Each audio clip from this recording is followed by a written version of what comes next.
Good evening, everybody! How are we doing out there today, guys?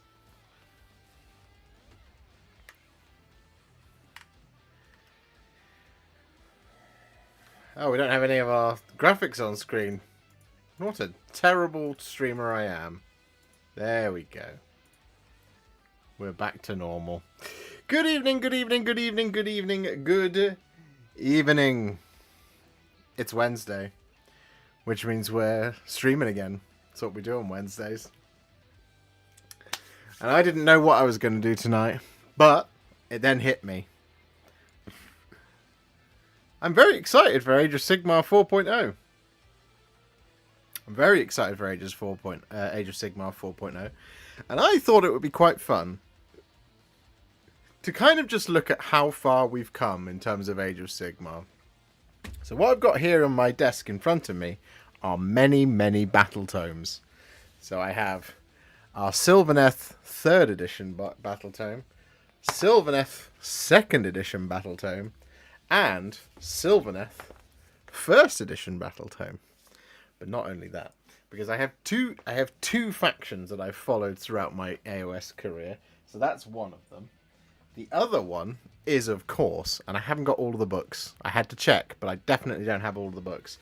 We have Stormcast Eternals 3rd edition, Stormcast edition, Eternals 2nd edition, Stormcast Eternals edition 1.5, and from way, way back in the day, which you might expect to see coming up very soon in AoS 4, something very similar or akin to this bad boy, which still has the price sticker on it. We have our Grand Alliance Order Index. This is one of the 4 books that came out right at the beginning of Age of Sigmar to get you to play the game. And it is... I had a very quick look through them before we came live tonight, and I was like, oh, how things have changed. Yeah, tonight we're going to be talking about all things Age of Sigmar. We're going to be enjoying a little trip through the past. And you guys are going to talk to me. How are you feeling about Age of Sigmar 4 on the way? As I say in the title, I'm choosing optimism. Right now, I'm kind of like 80% optimism, 20% cynicism. Not pessimism, but cynicism. A little bit of cynicism there, because I've been burned before. I'm looking at you, Warhammer 40,000. But I'm choosing positivity. And, you know, it's going to be great.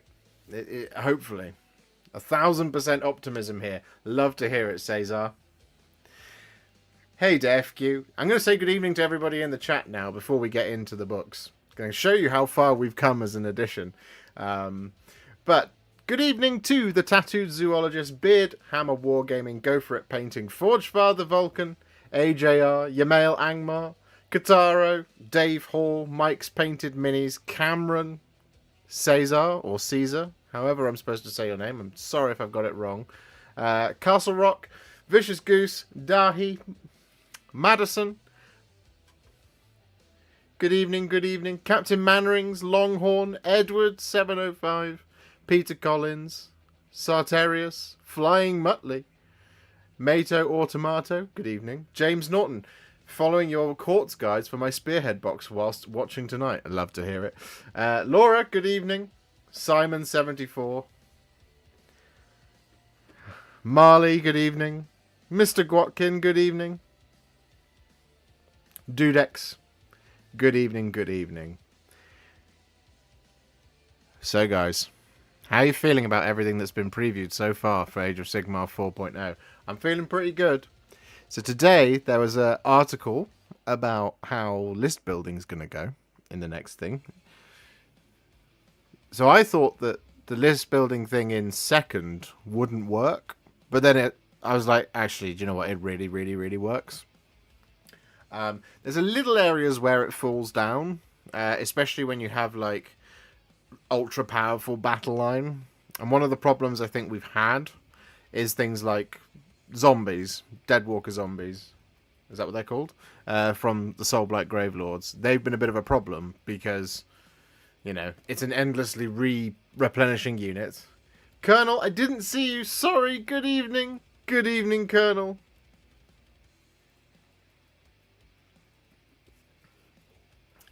Mr. RPG Gamer, Nudoc Prime, Christos. I'm so sorry, Colonel. Please forgive me.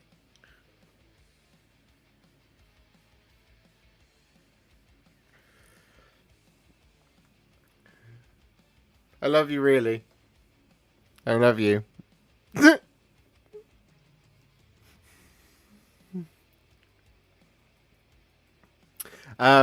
So yeah, so rules wise, because that's kind of what we're looking at today. Because I don't know if there's something you guys even want, but if you like my painting tutorials, in terms of how simple they are, or if you like how I make my painting tutorials, do you guys want rules content from me as well? Because I have my ways that I approach battle tomes and codexes and editions and core rules, and I don't know if any of it's new or particularly exciting or even particularly innovative. But if rules content is something you want from me that kind of captures the same vibe as the painting tutorials, we can absolutely make rules content. Because I have some credibility in the playing the game space. Some of you will know. Mr. Gwatkin will know.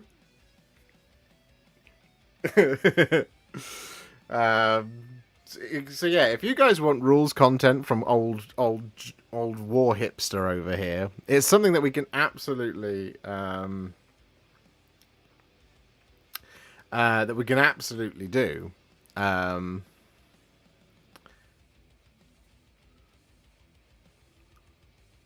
Good evening, the Pete McGaff.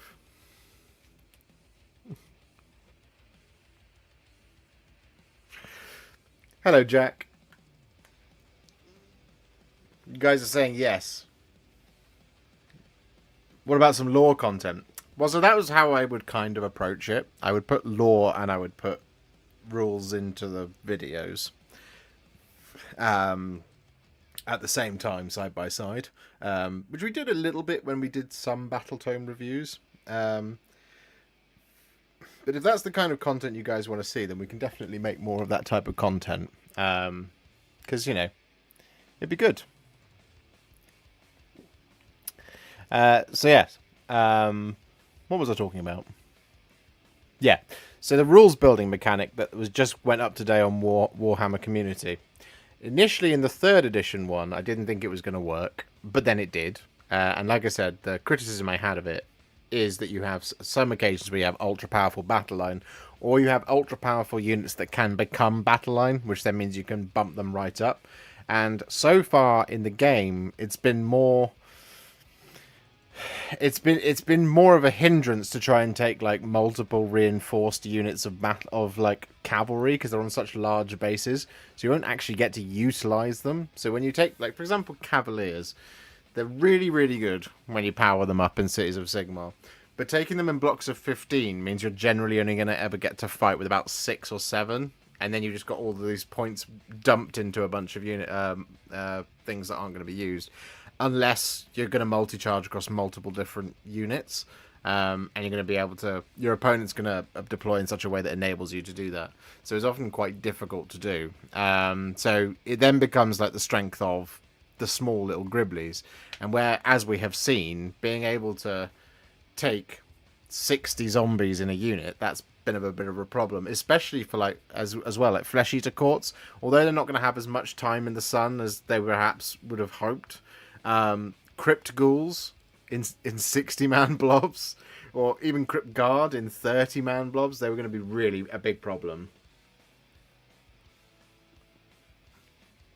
You know, I didn't think it was going to work. These rules, however, I look at them, the ones that are on Warhammer Community right now, as previewed today, when you're building them in regiments, and I was initially like, oh my god, we're going to be restricted on the amount of heroes we can take. This is a problem. But then they say there are certain heroes that can have other heroes join their retinue, which makes sense. So I was thinking about this, like, how would that work for, like, the Stormcast Eternals? And I bet if you take something like a Lord Celestant, you'll be able to have a Knight Heralder, a Knight Judicator. You'll be able to have Knights join Lord units. That is what I would guess, because there is that kind of that tier system within the Stormcast. Lord, so if you have Lord Celestant, or Lord Arcanum, Knight Arcanum, for example. So yeah, I think it's really cool. The other thing I've seen as well that we've had previewed, the double turn changes, in that you can it's remaining, but you're being able to take the you don't get to take a battle tactic if you do take the double turn. I think that's really strong. The new Liberator that was previewed today, really strong, really good looking stuff. I'm now excited to see some Skaven. Very excited to see some Skaven and see what the deal is. But yeah, guys, let me know. I will make a pile of rules content if what you want is a pile of rules content. But for today, we're going to do some rules content. But we're going to go on a journey. We're going to go back to the beginning of Warhammer Age of Sigmar. So this is even pre-General's Handbook. So here it is. Boom. Check out this book. So this is why I thought it'd be interesting to talk about this today. This is an index, basically. Is what this is. This is the Grand Alliance Order Index from the way back in the beginning. And you can already see there's a very big difference in how these books are presented. At the time, the Celestant Prime was a brand new miniature. So clearly they were very pleased with it. We obviously see the branding is completely different from up here. Warhammer Age of Sigmar. It's in that gold and black rather than the sort of gold and blue. With a little bit more of gradients going on, this, that and the other. I just need to turn the music down in my ears a little bit because I think I'm shouting at you. There we go. Is that okay? Is that still see about the same? There we go. So, in this book, you get all the War Scrolls. Never bought these books because the rules were free online. Yeah, so I didn't buy any of the other ones. I only bought this one, but that was only just because I wanted to have it at home so I could read it. I don't like reading stuff on like I don't like having stuff on my phone. I've just seen the question there from Laura. Special request: could we have an events channel or something on Discord so we can attempt to say hi to some folks at Salute? Yes, you can have that. I will go and set that up now because otherwise I will forget.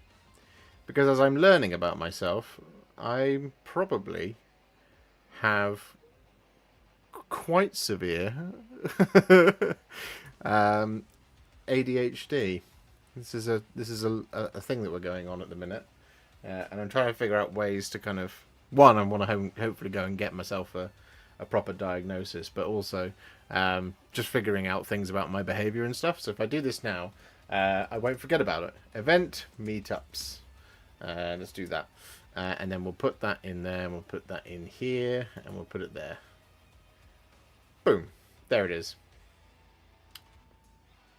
It's now in the Discord. It should be there. There we go. Cool. There we go. I didn't forget. Any idea what to layer on Talasar Blue Stuck? Help. What do you mean, AOS Sai? Do you mean as in to fix it, or just to kind of punch it up a bit? Anyway, here we have it.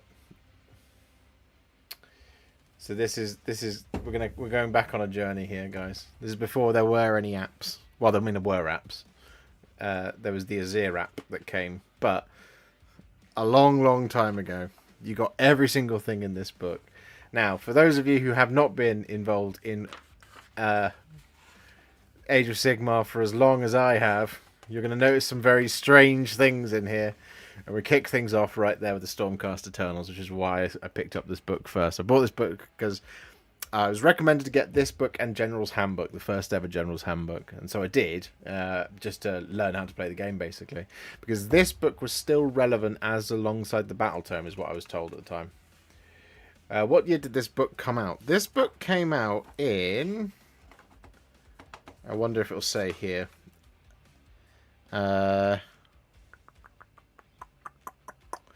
Usually it would say something in here. 2016. It was 2016. 2016. So it's a very old book, this one. No, it's not that old. But, yeah. I really hope we get a new Celestant Prime. I do too. So here we go. You're going to see something very different here. Something very, very scary. We have... we have our War Scroll battalions.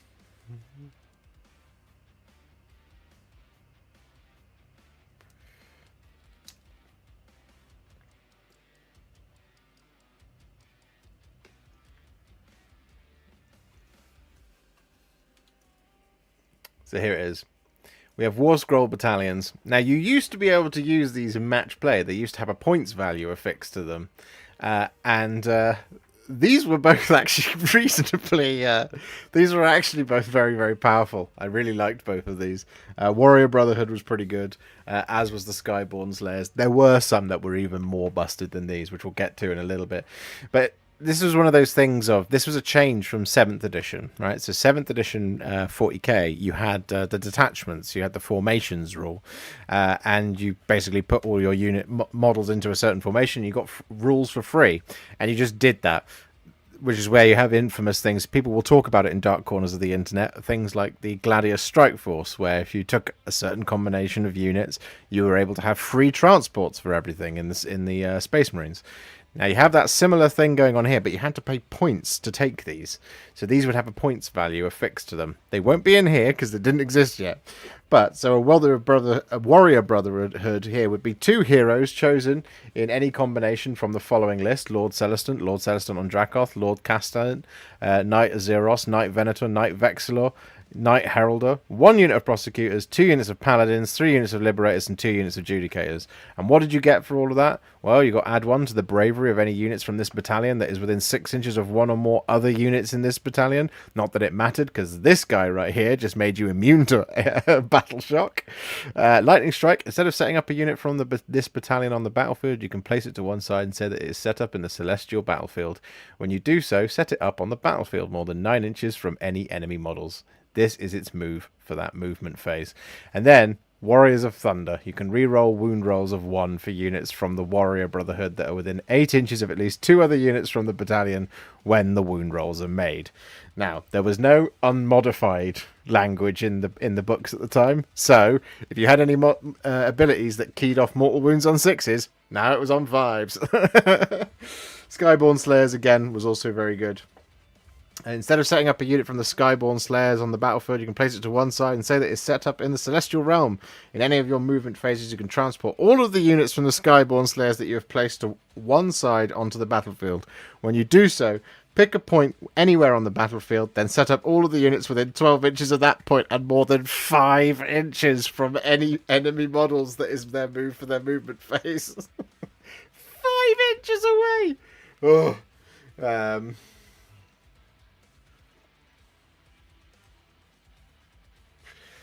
If I wanted to start AoS, should I pick up Dominion or wait for the new edition? Jakey has got loads of really good models in it. So from a models perspective, Dominion is a really, really good box to buy. I would recommend it. Find Vanguard Wing. Vanguard Wing. It won't be in this book. It'll be in the other book, which we'll get to in just a minute. And there we go. There is an old War Scroll. There's the Celestant of Prime. There he is. He still functionally works exactly the same to this day, although his weapons are significantly different, I think. And yeah, so this was the Lord Celestant on Dracoth. There he is. Well, Vandus Hammerhand. Although at this point, Vandus Hammerhand didn't have a War Scroll. He used to be able to take a mirror shield. A shield. The shield, where is it? Is it in here? No, it's not. There is something that the shield basically used to be any 6s you rolled to save. You did mortal wounds back, which was just very fun. Anyway, if a Lord Celestant uses this ability until your next hero phase, you do not have to take battle shock tests for this model or any friendly Stormcast Eternals that are within 12 inches of this, 24 inches of this model at the at the start of the battle shock phase. And let me tell you now, he was an absolute weapon, the Lord Celestant on Dracoth. So there you go. This is early days. Same for like things like the Lord Castellant. The way he used to work, give you +1 to your saves. In your hero phase, the Lord Celestant may unleash the magical energies of his warding lantern. If he does so, pick either a Chaos unit or a Stormcast Eternal unit that is within 12 inches of the Lord Castellan. If it's Chaos, D3 mortal wounds to a Chaos Demon. If it's a Stormcast Eternal, add 1 to all save rolls. If you make a save roll of 7 or more for that unit, one model in the unit heals a wound. Oh, it was a problem. This guy right here, he was an absolute highlight. The Knight Azeroth. Sadly, you never see him anymore because his abilities used to be significantly better. Leader of the Way. Stormcast Eternal units in your army that use the Lightning Strike ability to be transported to the battlefield can be set up within 5 inches of a Knight Azeroth, even if this would mean they are within 9 inches of the enemy. What? That's what you used it for. You just had him there as the beacon that everything just came in around him. It was fantastic. Knight Venator, he always looked cool, but he was useless. Liberators. This is just classic. I love this so much. I hope these models change, because I've always wanted to like prosecutors, but they just look a bit silly. They don't look light on their feet. You see, that's the problem. So there we go. This is all they had. Decimators, Protectors, Gryph-hounds. And that was it. That was Stormcast Eternals. Then you moved into the Extremis Chambers, where you had this bad boy, the Lord Celestant on Stardrake, the Drakesworn Templar, Fulminators, Tempesters, Concussors and Desolators. There you go. That was it. And then you move into things like the Seraphon, right? Again, more War Scroll battalions and stuff. Ancient old Saurus Astrolith Bearer, the Saurus Knights. Look at how all things have changed. Isn't it lovely? Isn't it wonderful?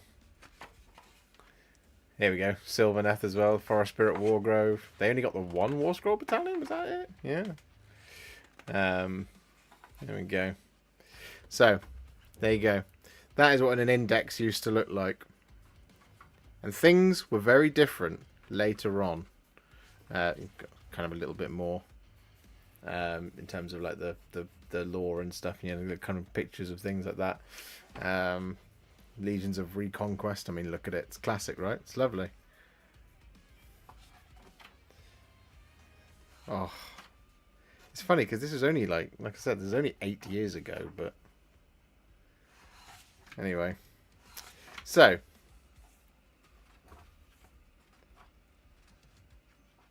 as you can see, many things. And of course, you had the core rules in the back.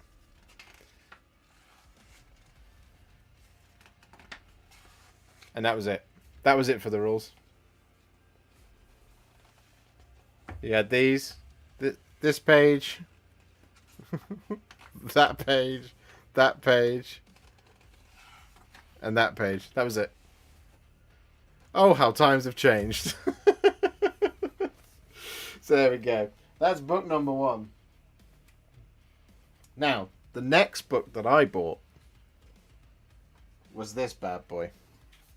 And you're going to see something very different happen here now. So now we get into the realms of artwork. And I think this is where some of the hate for Stormcast comes from. Not Stormcast, Age of Sigmar in general.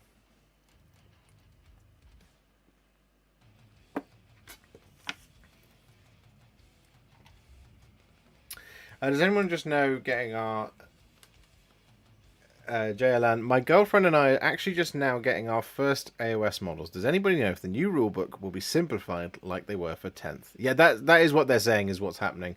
And one of the things they've said, JLN, is that they're making the rulebook really modular, so you can actually plug and play entire sections of rules as you learn and enjoy the game. So there's the core rules, and then you have all the other stuff, but they're just like plug and play modules that can be fixed at any one time, and that to me is really exciting. But yeah, it should be massively simplified.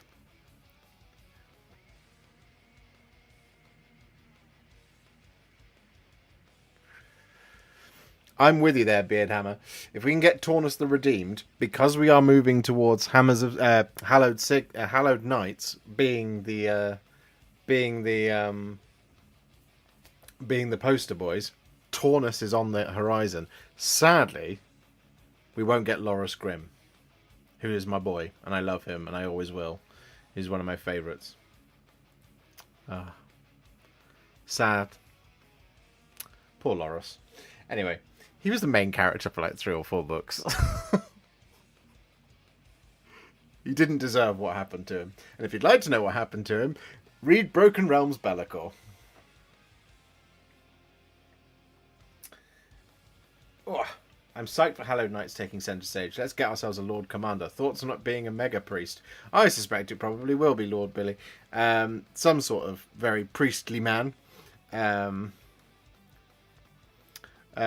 Or just another absolute beefcake, like Bastion. So, here it is. So this is the 1.5 book for Stormcast Eternals. The reason I say 1.5 is there was another one before this, which was basically all the stuff that you saw in that one that we just had, but it didn't have any of the Extremis stuff in it, which is the Star Drake and all that. The Extremis stuff was in a separate book. There were 2 books. I didn't buy those. I bought this one because when I came into Age of Sigmar, it was just on the cusp of General's Handbook 1. So General's Handbook 1 came out, and the guy in the shop, Pablo, loved him. He told me, buy the index, buy General's Handbook, don't get the book, because something's coming. And something did come. So as you can see here on the back, the Vanguard were on the way.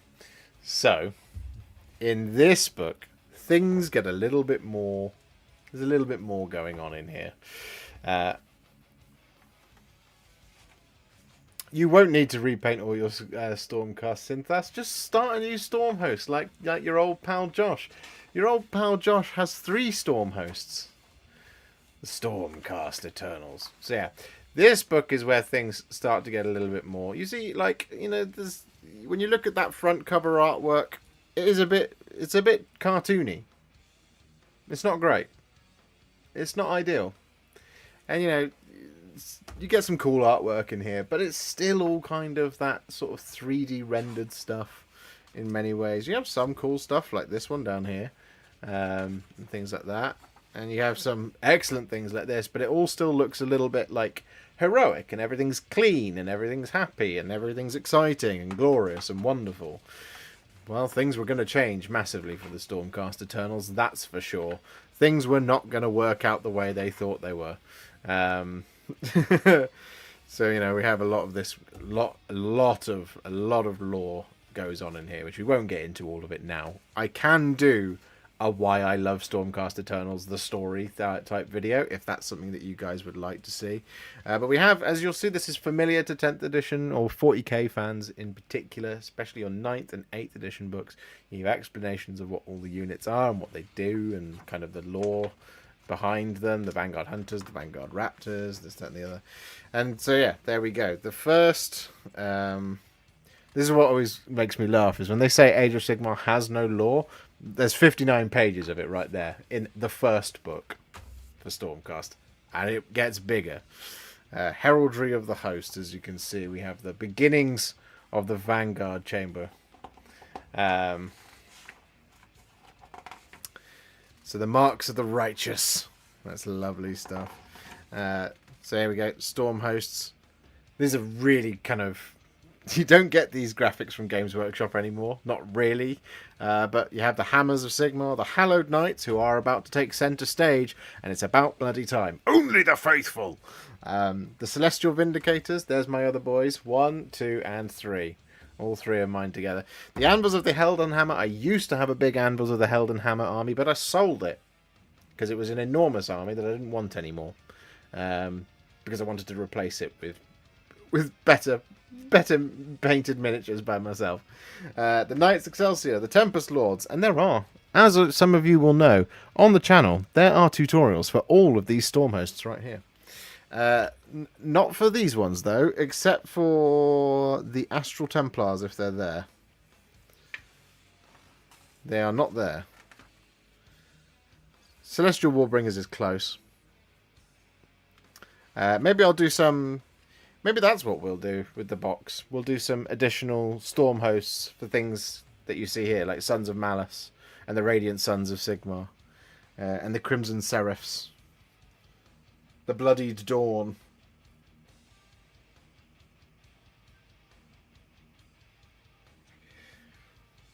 The Bloodied Dawn. This is what I love about these, right? I love this so much.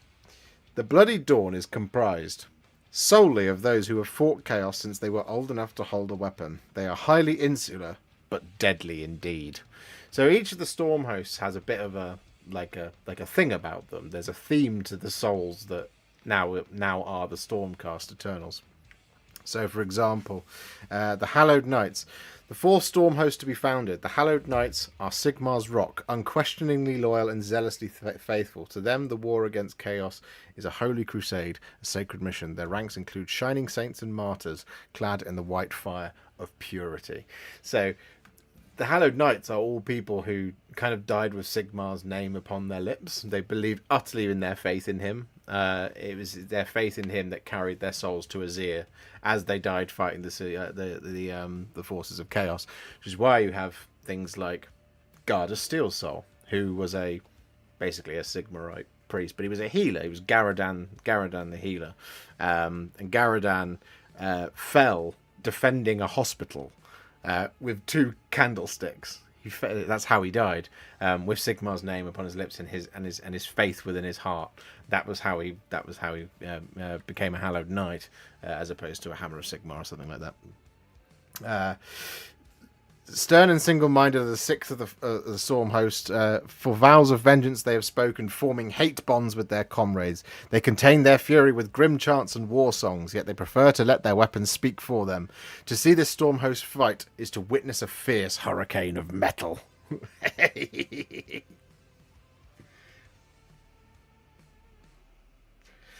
The Anvils of the Helden Hammer. They've had many different rules, right? But the Anvils of the Helden Hammer, they are the oldest souls. They are the ones that some might even have come from Malice itself. They are from times long ago. They hold many older grudges in their hearts. There's one, I can't remember who it is, but they fight utterly in silence, which is just terrifying. So yeah, I mean, these are just cool. I love them very much. Then we have the Extremist Chambers, of course. Now, one of the reasons we're showing you this book is I want to show you just how far we've come in terms of... Oh, I mean, just look at that.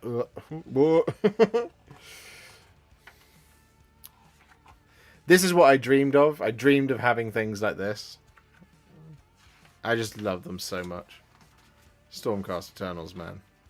Yeah, so here we have the heavy metal demonstrations of the models themselves. As you can see, the range has changed significantly. There is a lot different going on here. From examples of the other storm hosts, but just big pictures of things is one thing I'd like them to bring back. It's just large pictures of the models up close like that. They're just very cool. I love them very much. 1,000 tempests. Okay, so here we are. We're back at the beginning of the rules. Now these battle tomes were not laid out well. They were badly laid out. We have the allegiance abilities. As you can see, the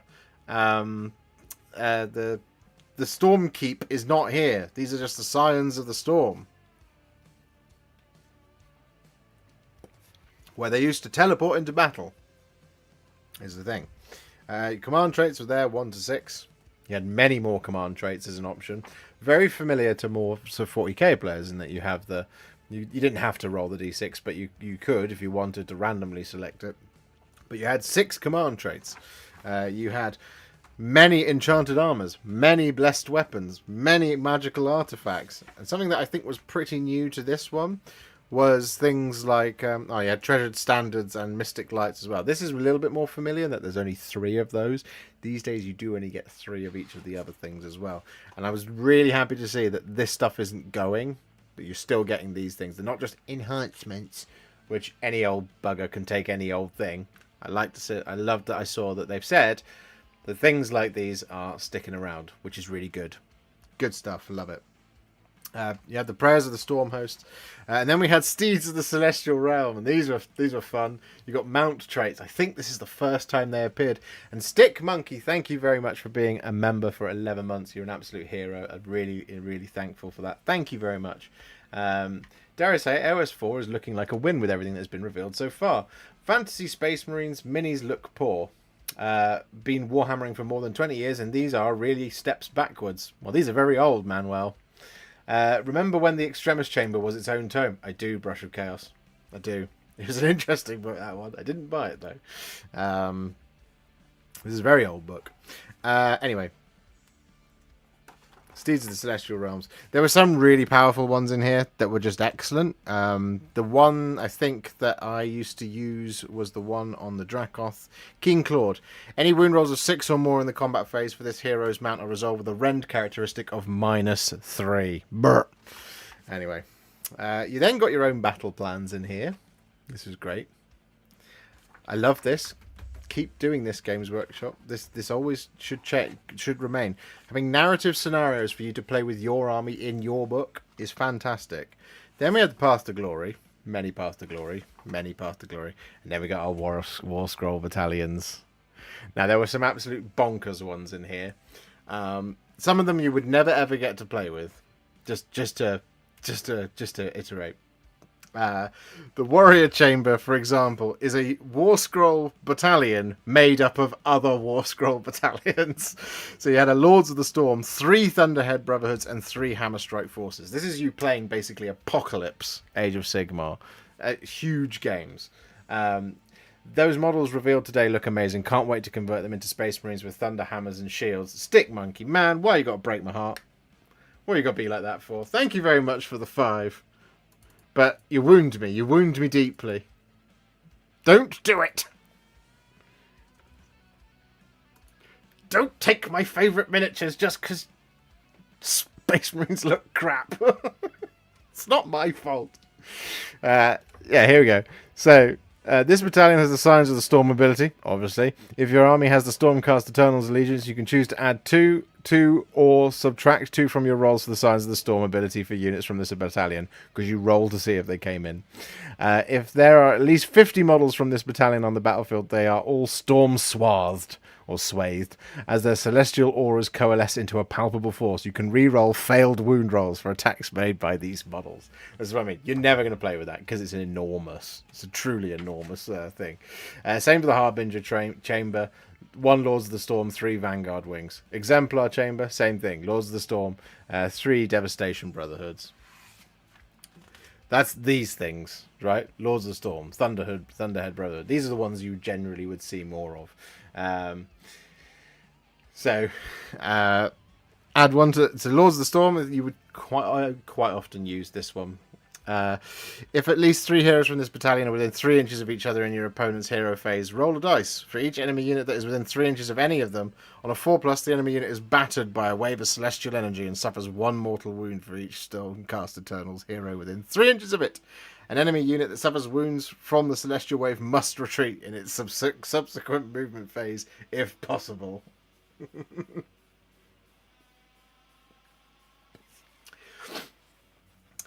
She chose Sylvaneth with bugs, and I chose a bunch of Bone Boys. I think the shopkeeper said it was a Nagash army. It was. You have the Ossiarch Bone Reapers, the elite of death, the most martial of Nagash's armies. They're very cool. It's a great choice. Oh, I ran it all the time, Brush of Chaos. I ran it all the time. I really liked it, because it's stupid. It doesn't work. but I loved it. Thunderhead Brotherhood. This is one of those ones where it's like, you get it. It's a really narrative type of rule, but it was hard to use. If an enemy unit attacks a Judicator's unit from a Thunderhead Brotherhood, check whether it is possible to draw a straight line from the attacking unit to a model in the target unit without crossing within 1 inch of any of the Brotherhood's Liberators. If it is not possible, add 1 to any save rolls you make for the Judicator's unit. So it's that idea that the archer's shooting from behind the shield wall, which is really cool in principle, but just really hard to do in the game. Whilst the unit from this battalion is within 8 inches of at least 2 others, it is Thundercharged. You can reroll wound rolls of 1 for models in that unit. There's a lot of rerolls, which thankfully all went. Was it Vanguard Wing you wanted to point out? Was that one that everyone was talking about? Hammer Strike Force is pretty fun as well. Liberators and Judicators in a Vanguard Wing are empowered, whilst they are within 8 inches of this battalion's prosecutors. If a hit roll for an attack made by these Liberators or Judicators is 6 or higher, make 2 wound rolls rather than 1. So exploding wounds. Instead of moving in their movement phase, a Vanguard Wing's Liberators can vanish with a crash of thunder, travelling at the speed of a thunderbolt to aid their prosecutor brethren. This was it. Remove the unit from the battlefield, then set it up anywhere within 5 inches of a unit of prosecutors from the Vanguard Wing.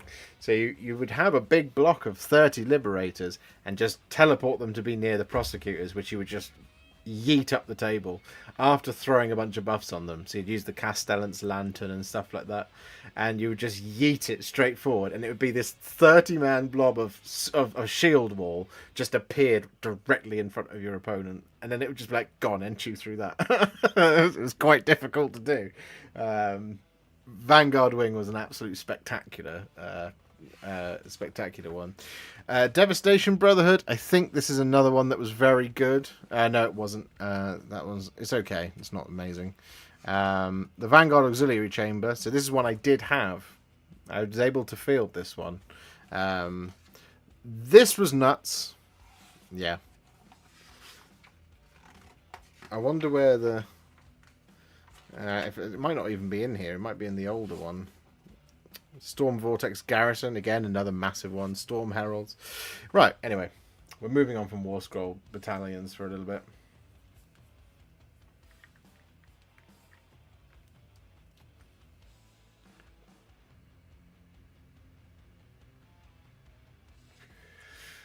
I think it is, yes, Ariad. Vanguard Wing was tough to play with. It was tough to play against because you just had this inconquerable blob of basically men with a 2+ armor save, re-rolling their saves. Because you had Liberators, the old shield rule used to mean that you re-rolled save rolls of 1. You could get them down to a 2+ save by adding several buffs on them, and then any 6s they rolled to save healed back. So you would put 30 of the Liberators directly in front of your opponent, and they have to then break out of, basically... Essentially the way it played was, you know, Game of Thrones, when the wildlings and stuff are trying to break out of the shield wall at the Battle of Winterfell. It's that, basically. That's what the Vanguard Wing used to do. And it would just move forward 3 paces, shields down, spears through. That was what playing that was like. Because you got the mobility from the prosecutors that would just, like I said, you'd run them forwards and then you'd teleport this huge blob of men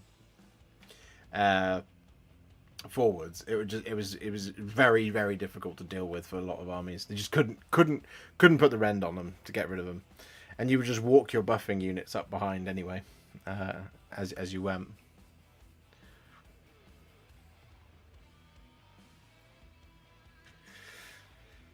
So yeah, these are the old War Scroll. These are the old War Scroll battalions, I think. Yeah, for an entire. If you wanted to play these as your chapter tactics, basically, is you took it in this format, and then you could be a Hammers of Sigmar Warrior Chamber, which means you would then get these things, which you could then kind of add that bit of flavour to your army. Not the best, because you have to build your army in a certain way, adding more to the flavour. But you'd have to take, for example, if you were doing Ambles of the Heldenhammer, which were really, really strong, a Thunderhead battalion, right? But that meant that you got Heroes of Another Age. which meant that you could basically do... Yeah, there it is. The Anvils of the Helden Hammer fight with tactics not seen for an age and more. In your hero phase, roll a dice for each Anvils of the Helden Hammer unit within 8 inches of any heroes from an Anvils of the Helden Hammer Lords of the Storm battalion. On a roll of a 6, that unit can move as if it were the movement phase, shoot as if it were the shooting phase, or pile in and make attacks as if it were the combat phase. This does not prevent it from acting normally for the rest of your turn. This is a bit strong, some might say.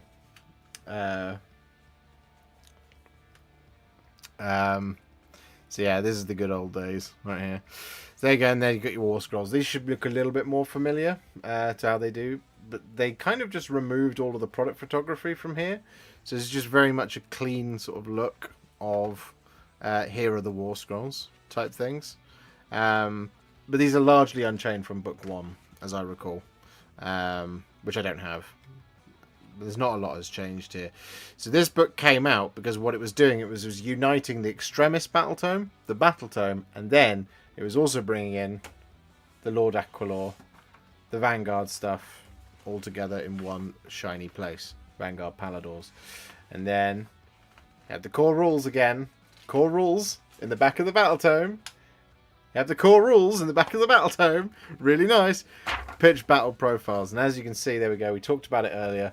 War Scroll battalions. So all those things we've kind of talked about a little bit, they had a points, the points value. So if you wanted to take a Hallowed Knights Warrior Chamber, it cost 100 points. So you're playing with a 1900 point army, which I thought was a really nice way. It was a really nice way to kind of balance them a little bit, although some were a lot cheaper than they needed to be. Yeah, there you go. That is AoS 1.5. That is the book. That is from a long, long time ago. Hello, Mr. Dasmal Wargaming. What edition is this? This is 1.5. Is it? Well, it's edition 1, first edition. This is the second Stormcast battle tome that came out. Now, some of you will recognise this one, and we won't go into much detail here on this one, because things haven't changed too much. But merely a couple of years later, the vibe changed just a tad. Things got a little bit different, as you can see.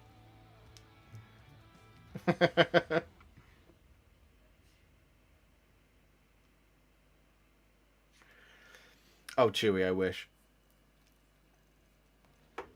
Liking it is nice to hear this history of the game. Liking is everyone should like the stream. Oh, that's very kind of you. Yes, please, if you could like the stream, that would be very, very kind of you. It's a free way to support me. That would be very nice. That would be very, very nice. It means more people will come and watch and be mad, probably.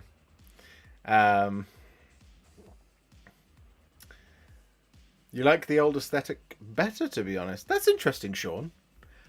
Like, I don't have a particular preference either way. I thought this was a like kind of, I thought this was a bit of like a clap back. A lot of people saying that, oh, it's just for kids, it's boring, it's rubbish. And I was like, right, it's not. There's a lot of dark stuff going on in Age of Sigmar. And then they just went, hey, check this out.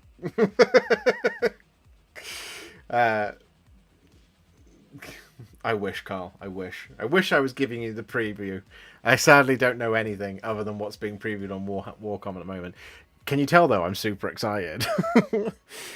Christos, thank you very much for becoming a member. You are our first new member of the day. You are a hero. Thank you very much. I very much appreciate that. Christos is my favourite. And Ed, thank you so much for being a member for 8 months. That is very, very kind of you. 639. Let's go, baby.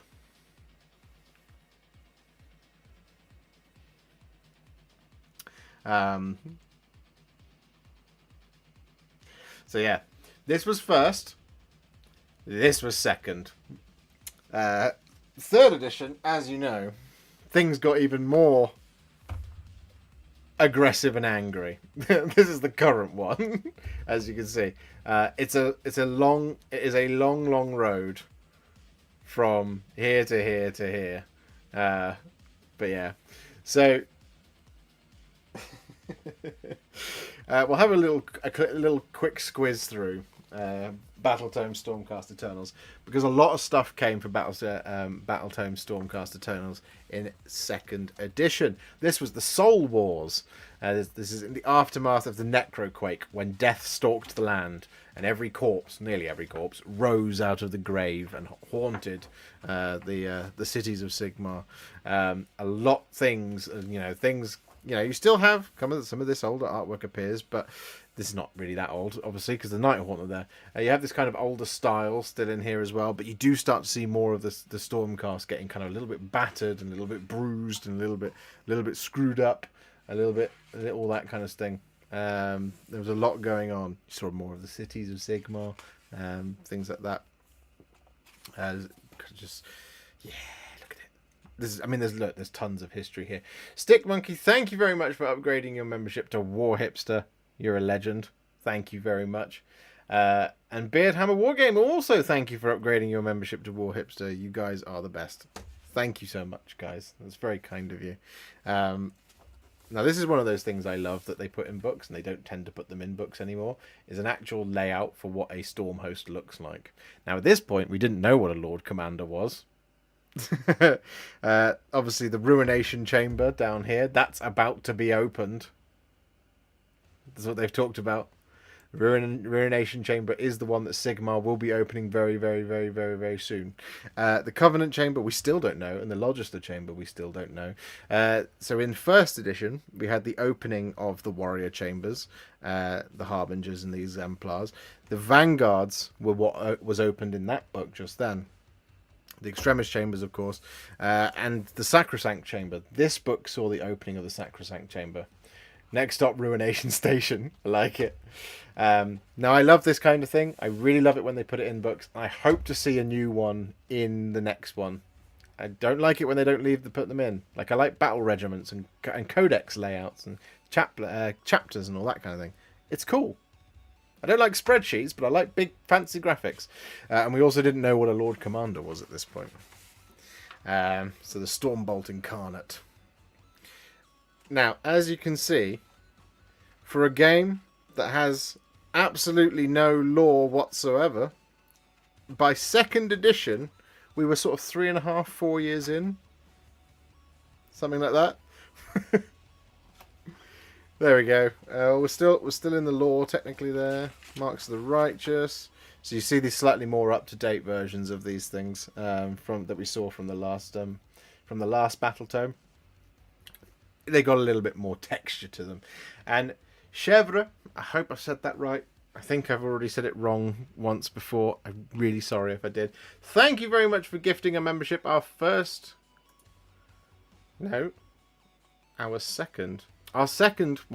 gifted of the day. You're my favourite. You're my second favourite. You're all my favourites. I love you all.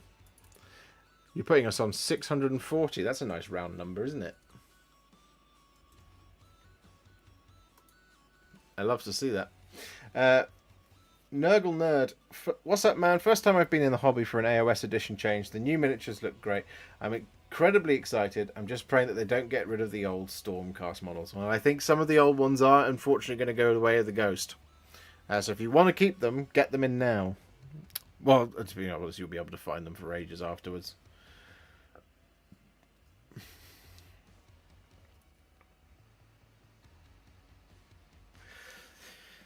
So yes, here we are. This is where, the product photography starts there. So, what are we on now? That's 87 pages. 87 pages of narrative and background. We've had one, yes, but what about second membership? Ruination across the Sigmar Nation. Big up the Chigwell farming community. Massive. Captain Bannerings. Oh, man. You guys crack me up. So here we go. We get a lot of... and this is what I mean. Like, they've stepped away from the large pictures of miniatures. And they kind of have more of these stuff, which is really impressive and cool to look at. But from just being able to look at all of the pretty models, just having more stuff of this, like, that's big. I really like it. There As you can see, you get lots and lots of cool pictures of miniatures. We're already on page 100. So yeah, we have an example of a large collection. A large collection of Stormcast Eternals. Painting your Stormcast Eternals. Here it is, the paint guide, the infamous painting guides. Many, many painting guides. Like, just support for everything you could possibly need within here. Animals of the Heldenhammer, Knights Excelsior, Other Storm Hosts, Astral Templars, Knights of Azir, Fist of Sigmarite, Knights of the Aurora, which you don't generally tend to get, Forces of Sigmar, and there we go. We now return to allegiance abilities and things like that. And this is where things got a little bit interesting, because I think they went a little overcomplicated with how the Storm Host, like, sub-factions was going to work. Christos, I want to plan my Skaven army for AOS 4.0 and I was thinking a more cyberpunk / Frankenstein / crazy inventors style of Skaven. Any advice on colours? I was thinking albino rats with bright colours. I like it, Christos. I like it a lot. I think what would really work with it is if you go for like albino rats, go for like really dark heavy metals and really dark clothing, so like, you know, black clothing and dark browns. But then you can daub it with like almost like neon bright paint, just like super bright paint and marking and stuff. Give it that kind of almost that like is it Batman Forever? You know, the punks at the beginning. That kind of like not going to a rave type thing, but if you just like have really bright greens, which juxtaposes the darkness of the clothing, and the albino skin sits right in the middle. If you have that kind of thing, bright pinks, bright blues, bright greens, just sort of daubed on in various places, that would look really sick, I think. Would this be a good time to get the new edition of AOS box to start Stormcast? And should I also get the Dominion box from this current edition? William, I think you get a lot of really cool models. You get a lot of really cool models. If you want just the Stormcast, the Spearhead box that they've just brought out gives you most of what's in the Dominion box. You don't get any Vindictors or Praetors, or the Lord Imperator. But what you do get is you get Yndrasta and you get a Stormstrike Chariot. Either will work. But yeah, you get loads and loads of really good miniatures in that box. It is worth it just from the miniatures perspective. The book is also worth it if you want to just read the lore, but the rules won't have any benefit in the next sort of 3 to 4 months. Vindictor? I hardly knew her. Oh, very good. But Christos, thank you very much for the 10. That is very kind of you. That will put us on like 485 or something like that. So we're just going to do that. Pop it there. So yeah, this is where things got really complicated, I think, because what you had that kind of 9th edition vibe a little bit from 40k, because you got, for example, Hammers of Sigmar. You got add 1 to the bravery characteristic of friendly Hammers of Sigmar units. You also got a command ability that you could use for your Hammers of Sigmar. You also got a command trait, and you also got an artifact of power. And you were pretty much, I think, if I'm correct, someone will correct me in the chat, I'm sure. But if you went down this route, you then had to have these before you could have anything else. You had to have one of these, I think. You had to include them, which sometimes meant that you just didn't want to, because the generic ones were just better in many situations. So actually, you would end up not using these most of the time. But again, correct me if I'm wrong there, chat, because I could be wrong. So things were a little bit. This wasn't great. I didn't think they executed this very well. I think it was similar across most of the other books as well. Was that you just had a lot of stuff that some of it was good and some of it was a bit. It was like it was there to kind of pad room a little bit, I think, at times. And now we have our War Scroll battalions, but these, sadly, no longer worked. They no longer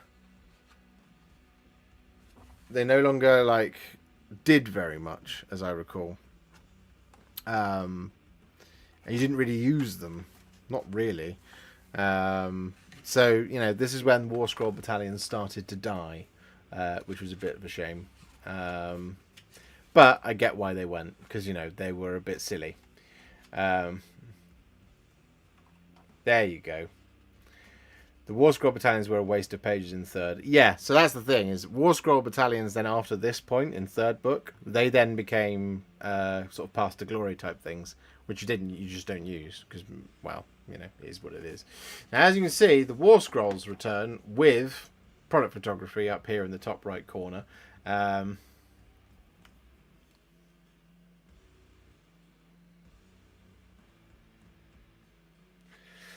As a long-time player, do you feel like you've lost some thematic atmosphere to a cleaner mechanism? No, not really, James. And the reason why is the simpler the benefit for being a particular storm host, for example. You're still getting to add your own unique sense of flavor, and they changed what basically the requirements were a little bit. So one of the things that you'll see in here, so if we go to, for example, back here, so you'll see, like, so for example here, pitch battle profiles. What you don't have is you don't have any of the battle line if subfaction. That's not in here. In this one particular with Stormcast. I can't speak for the other ones, but for this one in particular, what you do get is you get Judicators a battle line if you're a Stormcast Eternals army. Good.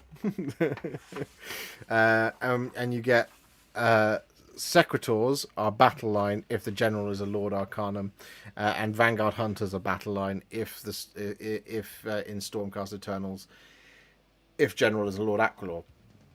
In third edition, where that changes is you have things. These are battle line in a Hammers of Sigmar army.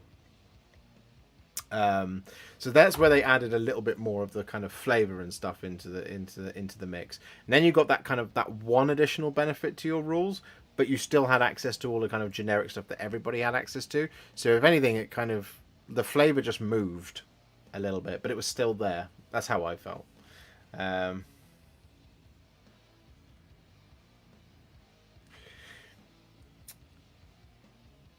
But yes, as mentioned, this was the beginning of the Soul Wars when this came out, which meant we saw the appearance of the Endless Spells, of course. These were the first faction to get their own specific Endless Spells, but it meant that the Sacrosanct Chamber was now open. So there was a pile of new models that came out. We had the Evocators on Celestial Dracolines, Secretors, which were in the Soul Wars box, Celestar Ballista, that was new, Castigators, they were in the Soul Wars box. Evocators were as well, but in a stupid sized unit. Thankfully, they didn't do that in Dominion. You got the right sized units. Vanguard Hunters, no, they're not new. So you had 1, 2, 3, 4, 5 new War Scrolls, and then you also had 1, 2, 3 new Endless Spells. There's the Vanguard stuff that came in the last book, as we've already seen, and you had a pile of new characters as well. So as you can see, all of this stuff is still present here. The Prosecutors, Fulminators, Tempestors, Concussors, Desolators, Drakesworn Templar, the Griffhounds, Knight Zephyros, that was new-ish, sort of. That happened just before Soul Wars. That was when Neve arrived. The Knight Vexilor, Knight Venator, Knight Incantor, that was new. The Lord Exorcist was new. Never see that on the table. I also think it was a really cool model, but you never see it. Lord Ordinator, he was sort of new. He came in Malign Portents just before this book came. So it was just before Soul Wars came out. You had the Malign Portents thing going on, which was the campaign. It was like Gathering Storm type thing. We had Lord Celestant, Lord Castellan, Lord Celestant on Stardrake, Lord Celestant on Dracoth, Lord Aquilor. So you can see range is starting to get quite large at this point. Lord Arcanum on Griffcharger, that was new. Lord Arcanum on Celestial Dracoline, that was also new. Lord Arcanum, that was new. Lord Arcanum on Taurolon, there's a lot of Lord Arcanums. Neve, she was sort of new. Estrella Soulbright, Vandus is finally here with a War Scroll. And then you had, of course, Aventus Firestrike as well, the Magister of Hammerhall. So loads of stuff came in Soul Wars. It was the Dawnbringers of its time. Is that accurate? Yeah, Yeah, it is Elec Man. Malign Portents was the Dawnbringers, or Broken Realms of its time. So yeah, there you go. Now, as mentioned, there's our AoS 2nd edition box. This was Soul Wars. Things were getting serious. But then, of course, things got really serious when Be'lakor broke the skies. And then we had the big entry of Stormcast Eternals Battle Tome number 3. And yeah, things got a little bit more aggressive, a little bit more angry.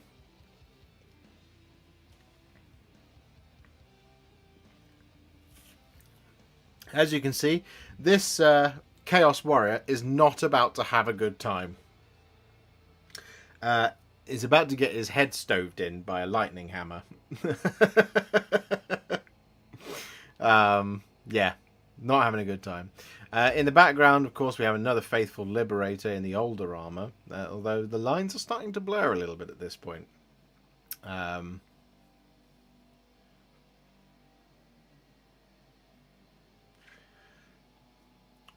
Some might even say annihilated. Yes, Flying Muttley. Exactly.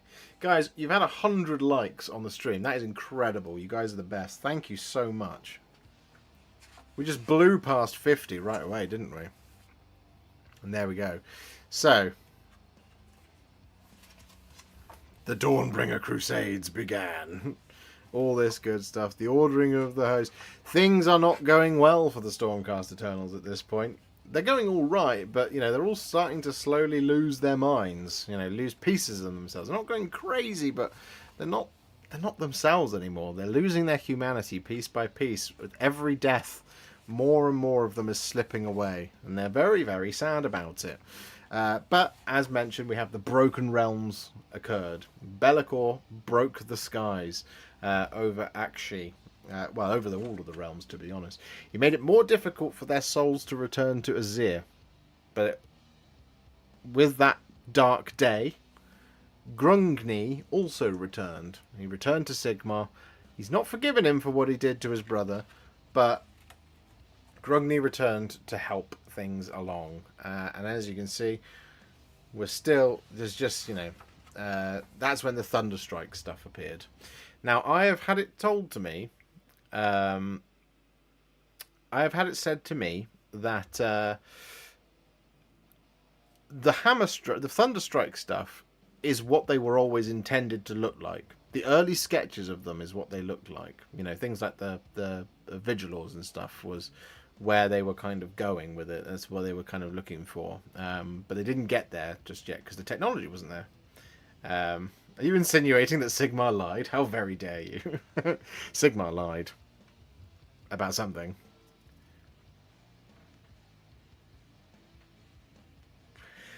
Have we got some hipster minis through the ages? Do you know, I do have some. I can pick some out for you in just a minute.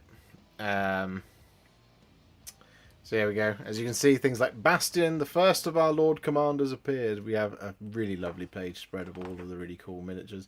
As you can see, even all together, the older ones and the newer ones look great together. I mean, this is just a page of heroes, because of course they're all going to look great.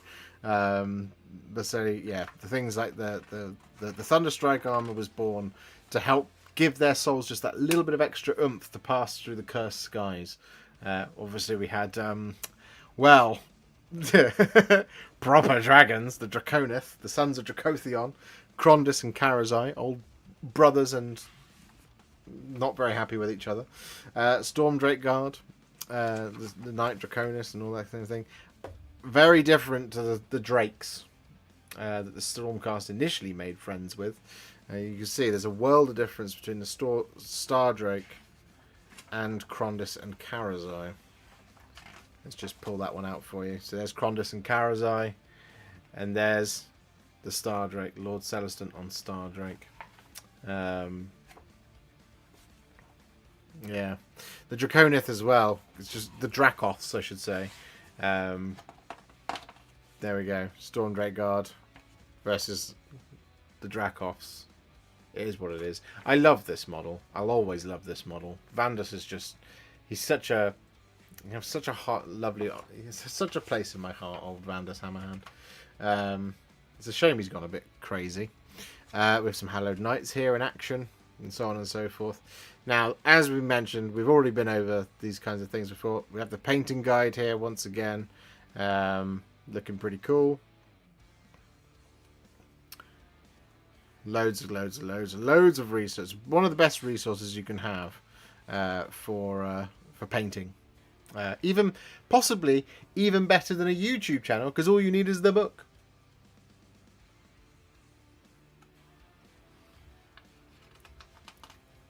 Forces of Sigmar.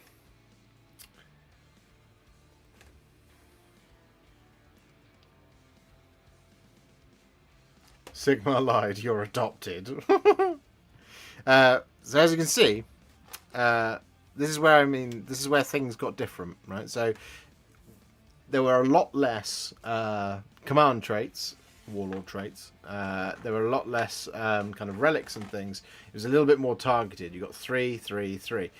You still have a lot to choose from. It's just there's less kind of throwaway ones. There's less kind of duplication, as you will. A lot of them generally tended to have things like just one, like +1 to hit or whatever, and it's just like, we don't really need those in the book. So you just want kind of. You just want kind of cheaper thing, just a much easier, more streamlined book. And as mentioned, here are the Storm Hosts. So Storm Hosts now become friendly Hammers of Sigmar. It's not that different, but friendly Hammers of Sigmar units wholly within 12 inches of an objective have a ward of 6+, which that is actually quite significantly different to +1 to bravery. But you just get this one thing. Right, and you still have access. You then have access to all of that stuff. You don't. There's no steps to getting access to any of this stuff. It's just this. You choose one of these things. You still have 8 options though. Now I really hope sub factions aren't gone, or haven't gone the same way that 40k sub factions have, in that they're in the bin and they're sort of implied. You obviously then had core battalions. That's a massive change. War Scroll battalions are no more. You still have them here, but they're in the Path to Glory section. This is for your narrative play. You won't use these in match play, which means they generally don't ever get used. Core battalions, for example, and your battle tactics and your grand strategies. And these were new for this edition. We didn't have these before. So I'm glad that they're staying, because I like the mechanic. Don't necessarily like how all of them are written, but I like the mechanic. And I like how you pick one and you have to achieve it that turn. I like it. They all need to be interactive with your opponent in some way, shape, or form. That's what makes the game tactically nuanced, I think. Having things where you have battle tactics where it's like with 40k. Having things like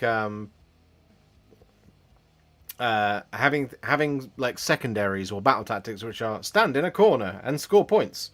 It's boring. It's not a good way to play the game. It's quite frankly, I don't want it in either game system, and I hope it changes a little bit out of this. It's not as bad as that in this one. So, for example, here you have your Stormcast specific ones. You complete this tactic. All of the objectives wholly within your opponent's territory are contested by friendly Cities of Sigmar units at the end of this turn. For example, which is a really fluffy way to play the game. It just means you're having to build your army with Cities of Sigmar using this book, which is a bit like. Come again. Pick one unit in your opponent's starting army that is on the battlefield and that has a bravery characteristic of 10 or more. You complete this tactic if any models in that unit flee during this turn, which is pretty cool, because it means you're taking on a unit of zombies, right? Because they've all got bravery 10 or whatever. Or you're taking on death factions, basically. Large death blobs.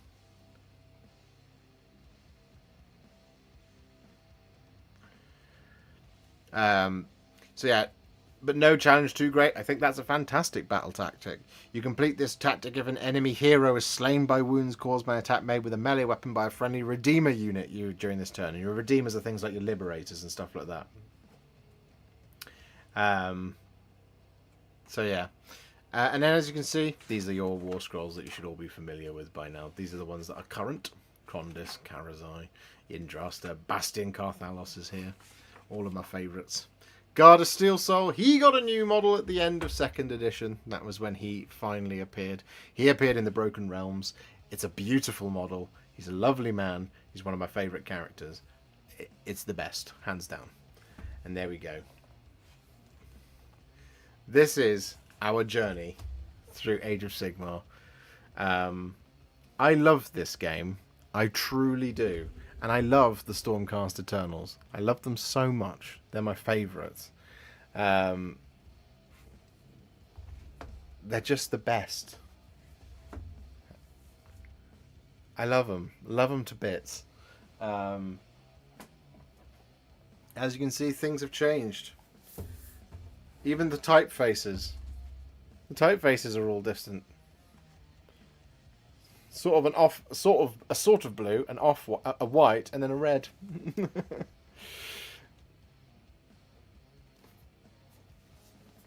Still sad that Gardas is not in Thunderstrike armor. I know, Beardhammer Wargaming, but he hasn't died enough to warrant being in it.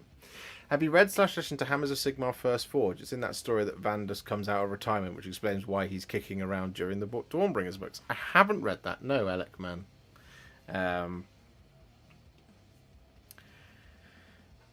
Now, here's the thing. Stormcast Eternals are probably the closest thing to my heart. Oh, you wanted to see some models through the ages. Let's do that. Yeah,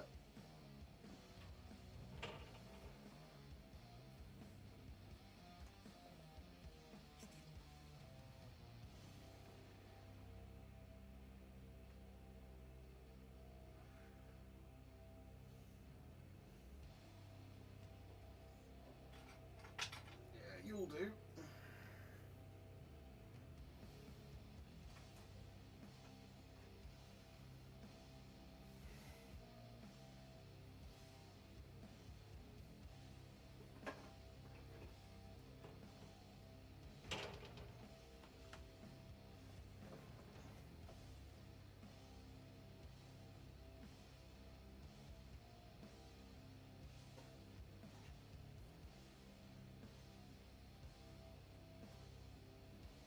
Oh. Okay, so I no longer have my first Stormcasts. They have said, James, that Hallowed Knights are going to be leading this edition. So the ones in the box will be painted silver. Doesn't mean they have to be silver, but Hallowed Knights are leading the edition, which is exciting. That's really cool. I like that they're changing it.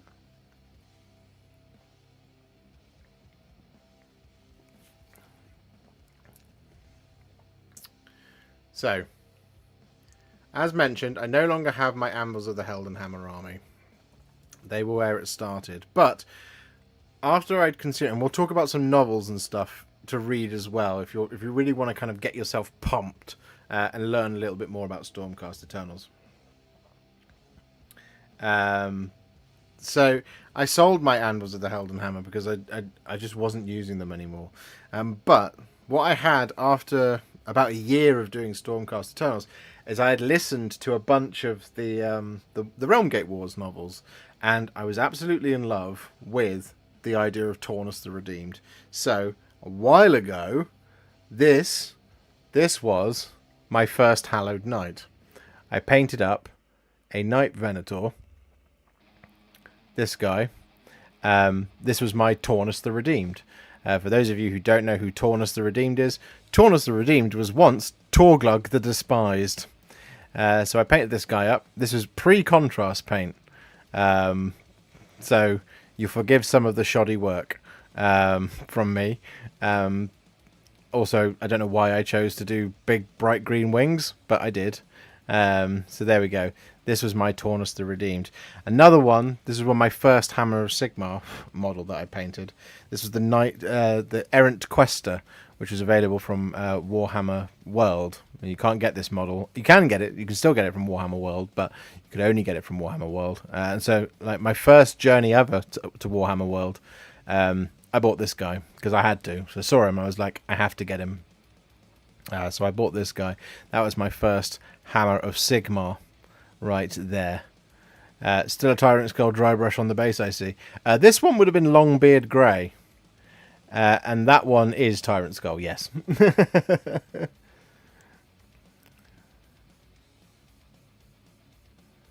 So there you go. There we go. So that was the first one I did. Then, fast forward to the beginning of Dominion.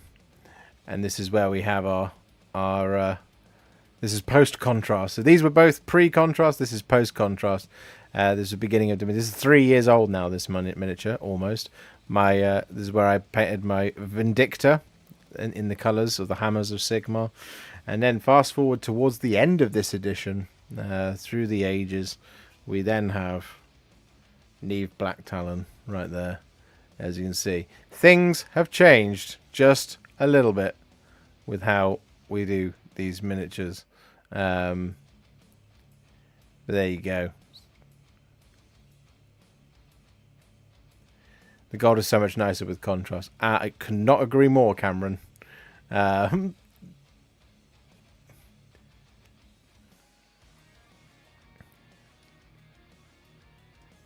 you go. See the evolution.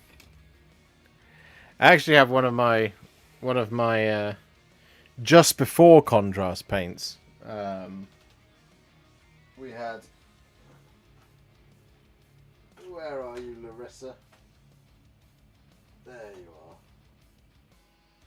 So just before contrast paints came out, I painted up this lady, Larissa Shadowstalker. Again, she's another Night Quester. So, you know, it's not far away from where we get to, but then again, just, I mean, look at that.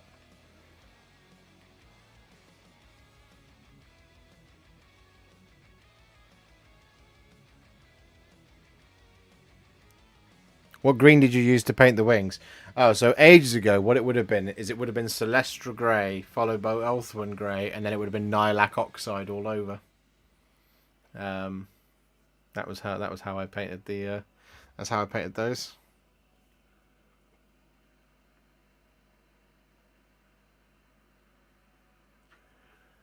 Because I would have been trying to go for white, and then I would have gotten really frustrated and not that. Hasn't Gardas died loads? He has died quite a bit. But not quite enough.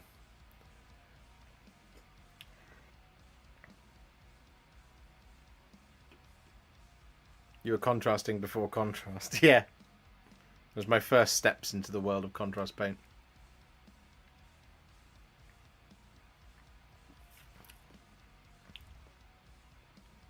So yeah, I've been fully invested in the Stormcast Eternals since just before General's Handbook 1.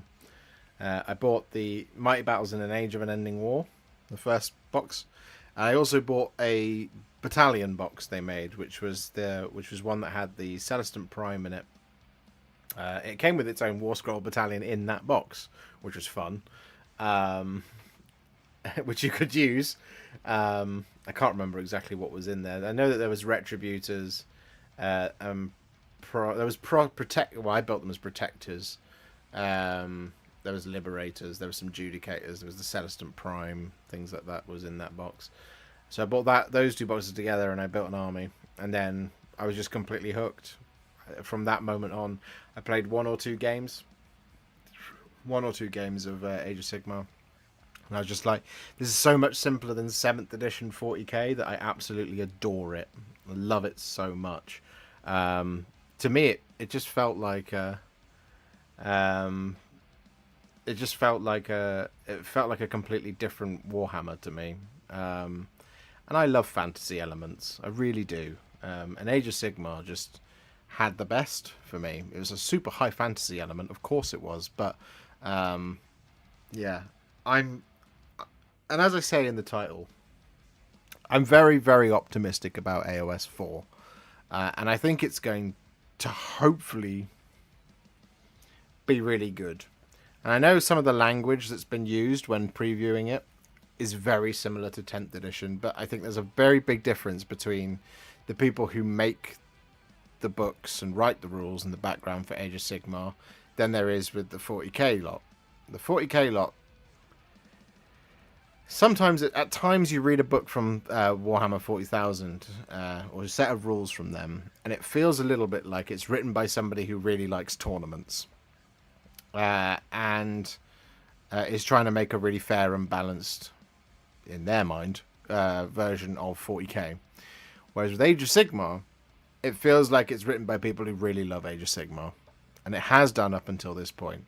And I hope that continues for the next edition.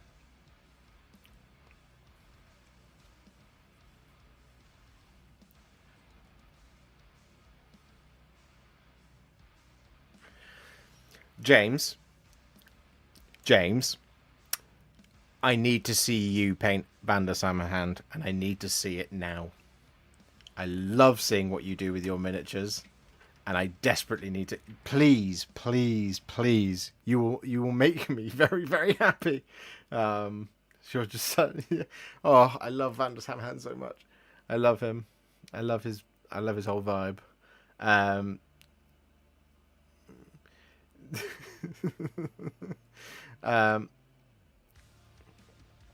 Please, please, please, please. I'm really excited now.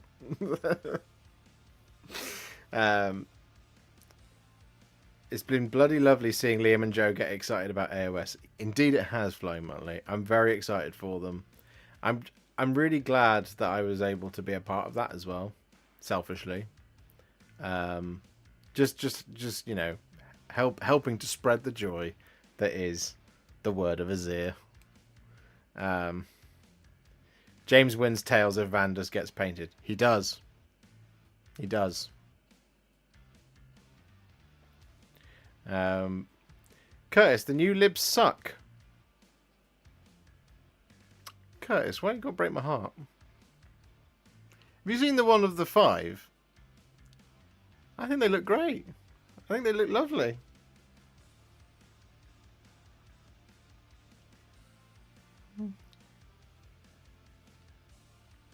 I'm sorry you don't like them.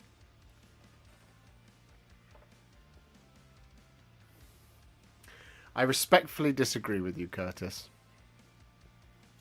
Respectfully.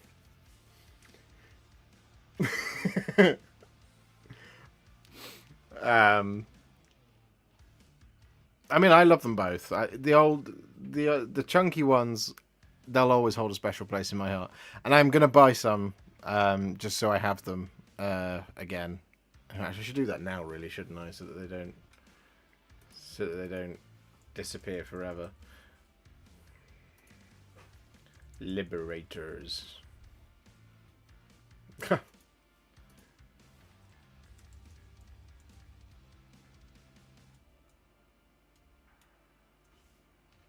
Why can't I now find them? Damn you!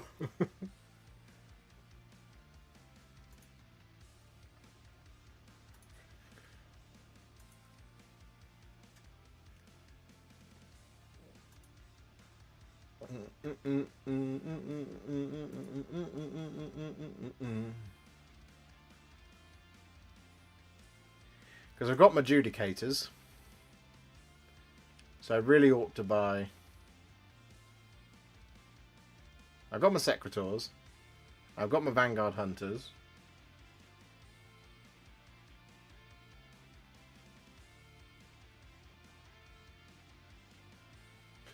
Can't find them. I did touch on it earlier, Starpilot. I think the way you build armies in AoS, based on what they've previewed, looks really, really, really good. And I like the vibe. What I'm waiting to see now is how it works with a battle tome. What I'm guessing is will happen is you will do things like if you take a Lord Aquilor, Hunters and that. Hunters, Paladors, Raptors, all that kind of thing will be attached to that, to them. I would suspect that Lords are the thing that are going to, particularly with Stormcast, Lords are going to be the things that lead the formations, or regiments as they're called, I think. So you would have like Lord Aquilord, Lord Arcanum, Lord Celestant, Lord Castellan, all these things, and they'll be keyed towards things that accompany them specifically into battle, which I like that as a vibe, because it does mean that like you'll be more encouraged to bring a wider variety of things, I suspect, rather than keying solely into something like Battle Line If, which I like. I think that's good. Um,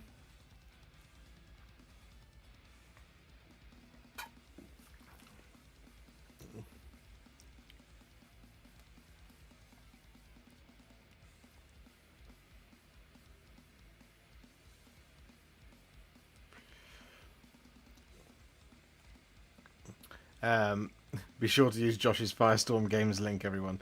Yes, please. If you do use my Firestorm Games link, I get a little bit of a kickback from that. It's an affiliate link. I couldn't find any Liberators. I now need to go to a different website.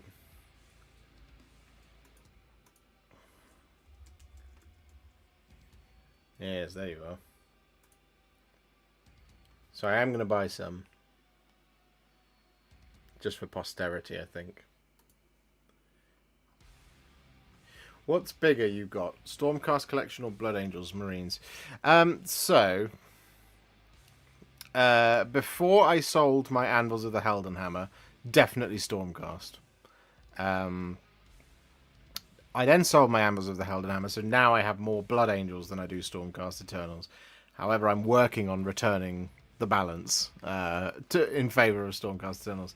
Don't know if you've done this, but can we get a showcase for all of your AoS armies? I can certainly look at doing that, Dinkelbert, for sure. What about Praetors? Will they be something you can take for every hero except Cronus and Karazai, since they can, in theory, bomb with any hero? Yeah, I reckon you will be able to. Warhip God, will you paint Callus and Toll? Yes, I will. They're primed and they are ready to go. They are on a tray somewhere. I'm just working on the Brethren of the Bolt at the moment. These guys. From the new Warhammer Underworld set. I'm just working on them at the minute, but then I will get to Callus and Toll. Once those guys are done. So yeah. So guys, if you're really interested in learning more about the Stormcast Eternals, let me see if I can pull up the Stormcast. Here we go.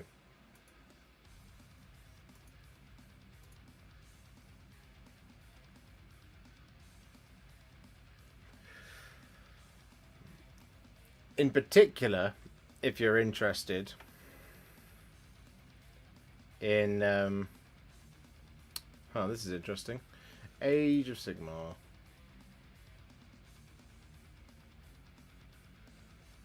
God, there are so many books now. The Realm Gate Wars, there we go.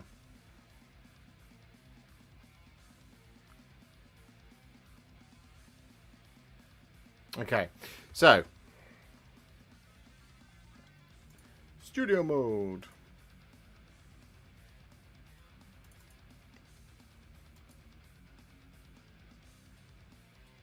Bosh. Turn that one on. Yes. Okay, so as you can see here, this is a wallpaper collection. But if you can get your hands on Galmaraz. So one of the first ones, of course, is Warstorm, an iconic image of the. This is the covers that you get here. In fact, let's see if we can just actually find the. Let's just go Realm Gate Wars. Let's go oldest published date. Okay, so book one was Warstorm. This one, and this is the almost where things begin.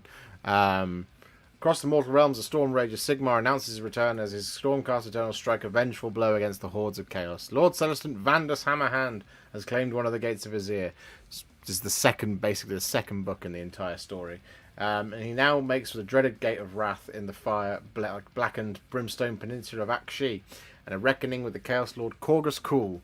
His fellow Lord Celestants fight just as hard to break the dominion of Chaos. The Storm Host's grand crusade brings war to the Gaia Tract Fen, where Gardas of the Hallowed Knight strives to take back the Gates of Dawn. Meanwhile, in the mystical hanging up valleys of Androck, Thostos Bladestorm leads his men against a towering fortress which conceals a prize beyond measure. So Warstorm is pretty good. I like Warstorm. Warstorm is a great place to start with the Hallowed Knights. The next book is Galmaraz. Plague and devastation ravage the mortal realms, but there is hope yet. For Sigmar's Stormcast Eternals are paragons of justice and retribution in Gyron and the lands of Rotwater Blight. Lord Castellan Grim fights on, not only to avenge the death, spoilers, of Lord Celestant Gardas, doesn't matter, they all come back, but also to find the hidden veil of Alariel, the Irradiant Queen, the ruler of the Sylvaneth. Only with her aid can the pestilence that ails the land be turned back. Returning to the hanging valleys of Androck, Thostos Bladestorm is much changed, but he also carries a weighty truth. He has found Galmaraz, the great hammer of Sigmar itself. Reunited with Vandus Hammerhand, these two heroes and their warriors must conquer the eldritch fortress of Tzeentch and overthrow the dreaded Kairos Fateweaver if they are to retrieve this mighty artifact. So, Book 2. Book 1 and 2 of the Realm Gate Wars. Great places to start. Then Book number 3 is Hammers of Sigmar. Do we have any... no, we don't. I don't think we have any Hallowed Knights in that one. But this one's pretty good. This is the beginnings of Celestant Prime. There's a part of this book that is told from the perspective of the Celestant Prime, which is pretty cool. But then we have Book 4, Call of Archaon. This one's fun because it's from the perspective of Chaos. It's actually probably one of the most compelling of the Realm Gate Wars. If you're a Chaos fan, it's a good book to listen to. It's not bad. But Wardens of the Everqueen is one of the best. One of the best books out there. The War of Life rages on as Torglug the Despised and the forces of Nurgle seek to destroy the Everqueen, but with their new Stormcast allies, the beleaguered Sylvaneth at last have a hope of victory. So yeah, those three right there for the beginnings of the Hallowed Knights, very, very, very good to listen to. You can continue on with Bladestorm and do a little bit more of that kind of thing, but I'd recommend those three. Those three for your Hallowed Knights books. And then we have the best book ever made by Games Workshop, hands down. It's not here. There it is. Plague Garden. This book is unbelievable. It's very, very good. Plague Garden is a must-read or listen to if you just want to have a listen to a good Warhammer book. If you are a fan of Chaos and Nurgle, you will learn more about Nurgle in this book than you will in any other bloody book written about Nurgle. This is an incredible book. It's just unbelievable. It's very, very, very good. There you go. Those are the four if you're interested in Hallowed Knights. The next one after that is called Black Pyramid, but I can't give you a recommendation on that one because I've not listened to it yet, but I will, because I didn't know if it had. I didn't know if it had a.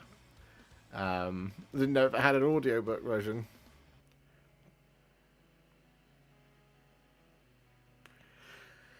Is there a code for Firestorm games? I normally buy my stuff there, and I'd be more than happy to support you. So I have an affiliate link. Let me grab it for you.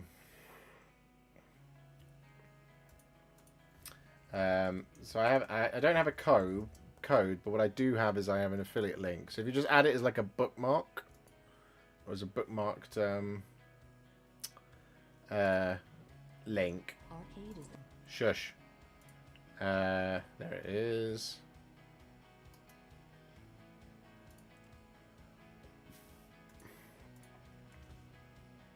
Wow.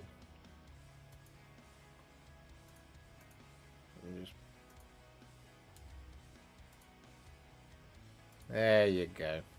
There's my affiliate link to Firestorm Games.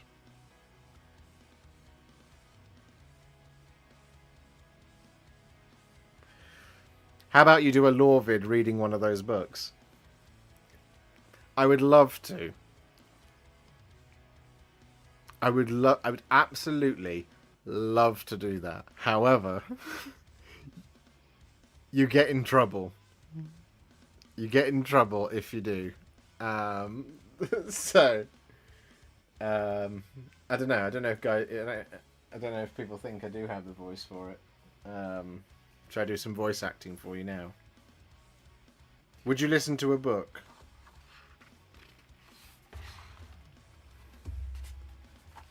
Right, we need some appropriate music.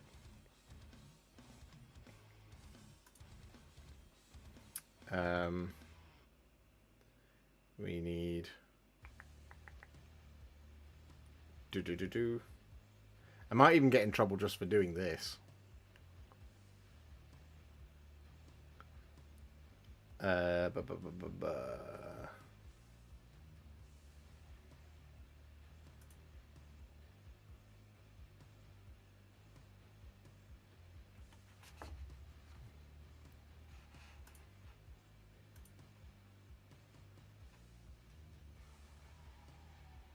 Let's go with this one.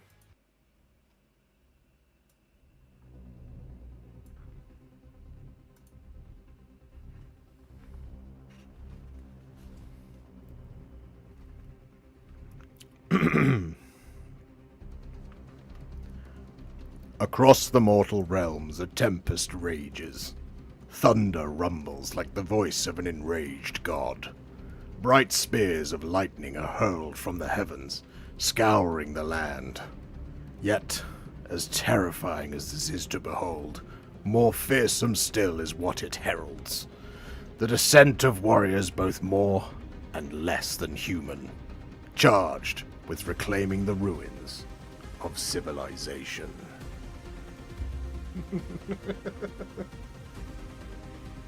Is that what you'd like?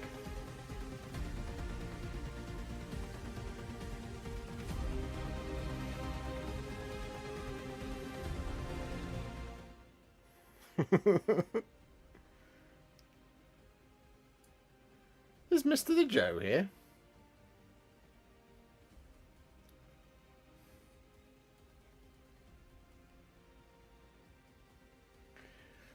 Now keep it up for 8 hours. I can if I'm well lubricated. Needs to be more West Country.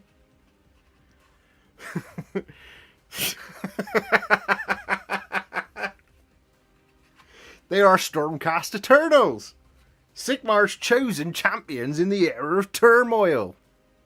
Each of their number was handpicked by God King himself, ripped from the peace of oblivion and reforged to eternally fight and fall in service to order.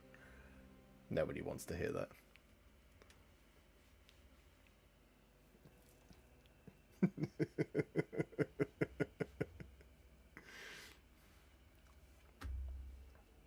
Hello, Mr. the Joe. How are you?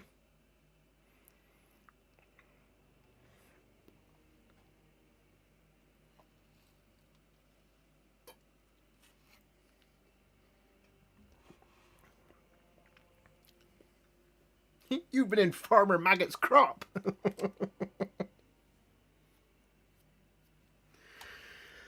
Oh. Sometimes I think I would love to go and do voice acting for a living. But I have no idea how you get into it, and I'm not prepared to put the work in, and I don't think I have the mental capacity to deal with that kind of rejection on a daily basis.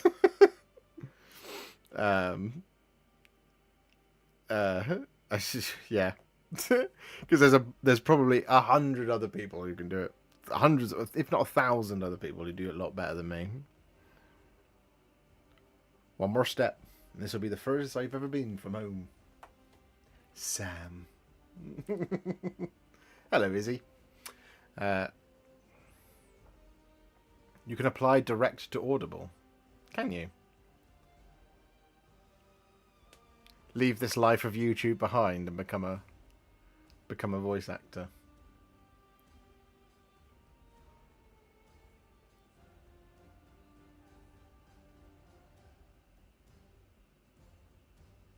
Good morning, Crucial Gamers.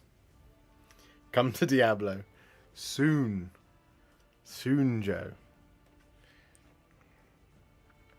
10 or 15 minutes left on the stream, guys. Yeah, unfortunately, we didn't get a chance to look at the Sylvaneth book in the same detail.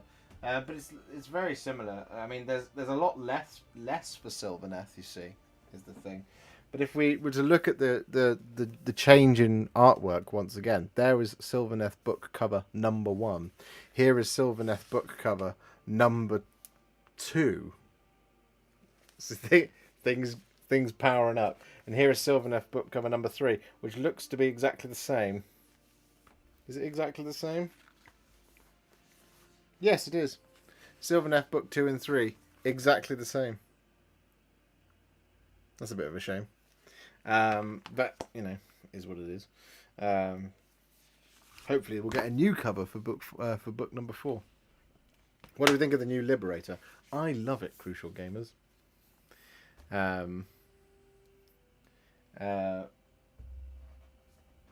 know Curtis isn't a fan, and that's fine. Everyone's allowed to disagree.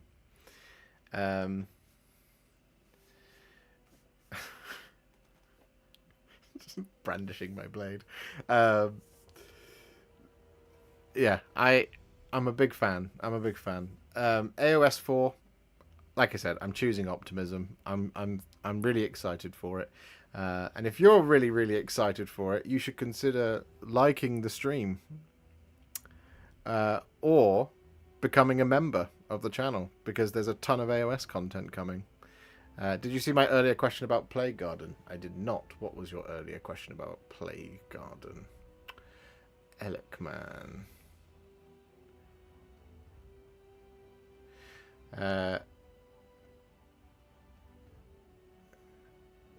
What was your question? I can't find it.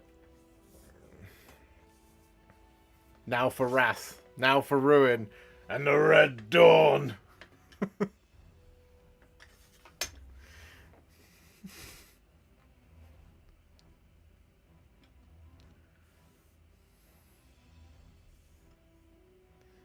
If it doesn't launch amazingly, I'm sticking to gifting the price of the box set between you and Liam. Well, that's very kind of you, Starpilot.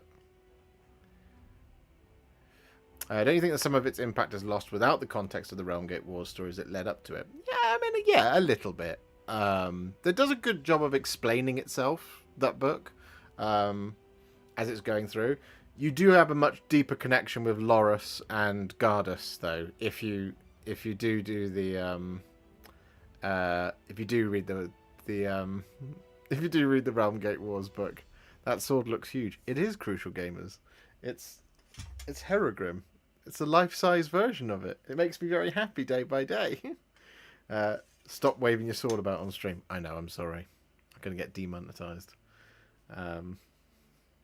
This is it's my beginning of my movie prop collection.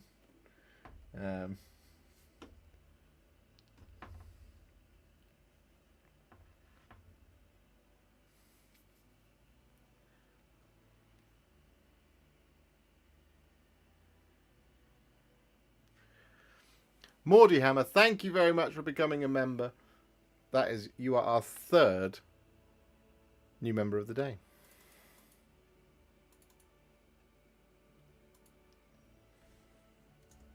That puts us on 641. We are 59 away from 700.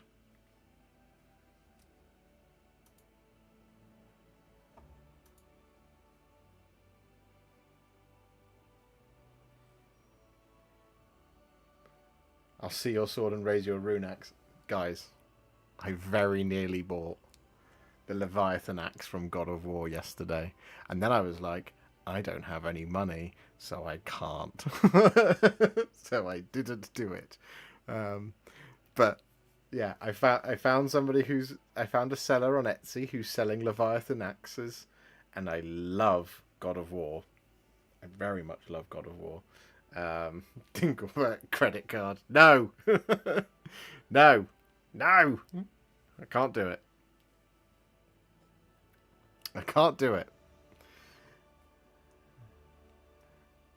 I only put stuff on the credit card when I know I can pay it back, and I can't pay it back right now. So, not financial advice. I should say that, just in case someone's listening. So yeah.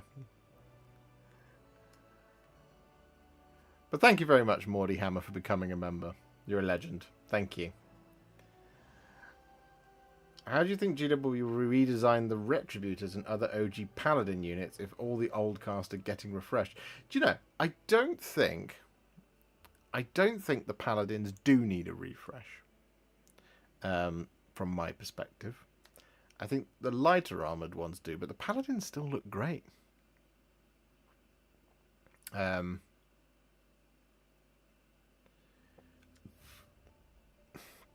I think you're more likely to say... I mean, I don't even know if the Dracoffs and that are going to get redone. They might. It depends on, I guess, how far they go with it. I suspect what you're going to see is you might see Judicators and Liberators get redone. Prosecutors as well. And then you might see either all of the Paladin units get rolled into one War Scroll and then replaced with a new one. Or they'll leave those alone and they'll just bring a new one in. I don't know. As for the Dracoffs, I don't know if they're going to change either. I don't know if we're going to see new Tempestors, Fulminators, all that kind of stuff. And then the question is what happens with the Vanguard Chamber and the Sacrosanct Chamber as well, because they're all still in the old armor. Although I would suggest that the Sacrosanct Chamber absolutely does not need changing whatsoever. I think they look fantastic in their robes. The Vanguard Hunters maybe a little bit would look better in Thunderstrike.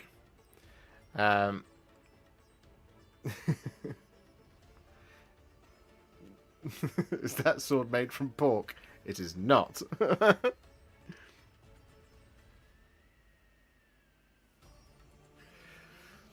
I will spend 40 hours on Hammerhand, and then they will announce his new Primaris model. Well, maybe. But I tell you what I'll do is I will also buy Hammerhand as well, James. So we'll be in it together. GD Smith 7, thank you very much for becoming a member. That is incredibly kind of you. Welcome, welcome, welcome. Guys, if you are a new member, don't forget to join the Discord. It's a lovely Discord. Well, there's lots of really nice things. Will there be a Hallowed Knights painting tutorial? Yes, Sam. There will be many painting tutorials with the new box. And in fact, there will be a clearing the backlog video with my Hallowed Knights. Which, as I was counting it up today, I was like, this looks like a regiment from the new thing. Because it's a Lord Arcanum, that's my hero. As to whether or not it will work, I don't know. I suspect the Lord Arcanum would have to accompany Secretors and stuff like that. But we have a Lord Arcanum, we have our Quest of Soulsworn, we have our 10-man unit of Vindictors, Paladin, we have our Annihilators, and we have something else. What was the other thing? A unit of Vigilors. Here's my general takes and hopes. First, I like the leg armor and shoulders of the Annihilators, and I hope new Rets get those if they're a thing, but I hope the neck armor stays Annihilator exclusive. I would guess it would be so, if that's the thing. But I don't, like I said, I don't know if the Paladins do really need redoing. I think they look fine as it is. Are you the reason Liam is painting Hallowed Knights? Did you give him a scheme to follow? No. Liam was like, I really like silver, so I'm going to paint silver models. He was going to do silver and red, but then he saw all the... He said he looked in the book and he wanted to follow what the guides are in the book. Yeah, no, he's just doing it by himself. And then they've gone and said that these are going to lead the new book, the new edition. So he's lucked out there. He was just really into it. He's not followed any of my... He's not looked at my videos or anything like that. What's been your favourite model to paint so far this year? This year...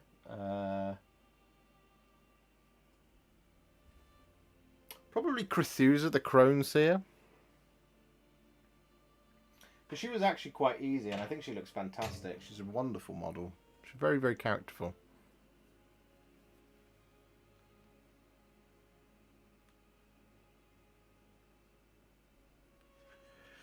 What do the Stormcast Eternals Paladins look like? I shall show you, sir.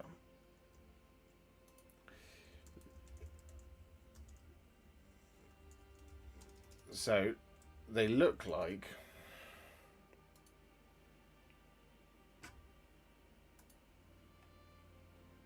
this.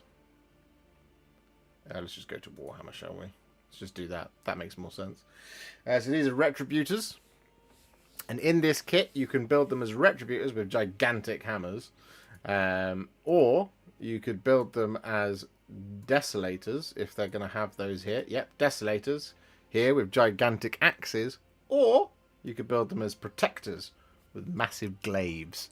So these are the old Paladins. I don't know why we are in France. Are we in France?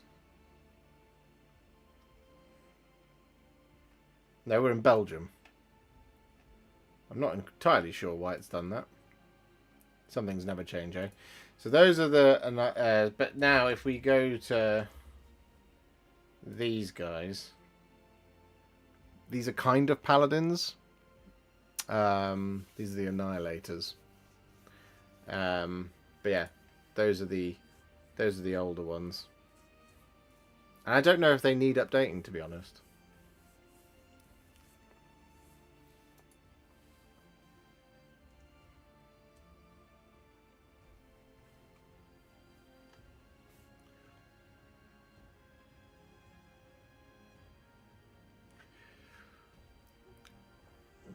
I've built my Daves to Darkness with all Tzeentch stuff. Any suggestions on how to paint them? One of the best things you can do with Tzeentch is you can paint them in like bright silvers, but shade it with different colours. So rather than shading it with like Nuln Oil or whatever, use purple to shade it. Use blue to shade it, right? So like, but like a really bright blue. So you can go like bright silver, like an Iron Hand Steel or whatever, and then use like Tyran blue to shade them, things like that. That's really good for Tzeentch. You can go a little bit darker if you don't want it, but I would use stuff like Griffcharger Grey to do that, rather than kind of moving entirely to like Nuln Oil and Drakenhof Nightshade. So yeah, I mean that's a really great way to use Tzeentch, and then just adding kind of like blue insignia and stuff. Every here and there. If you're going to have any runes on, like, for example, Chaos Chosen, they've got like the rune blades and stuff. Use a blue for that. It's a really good way to do it. Or you can go like bright green for some reason. They have green in some of their things, although green is not a holy color of Tzeentch.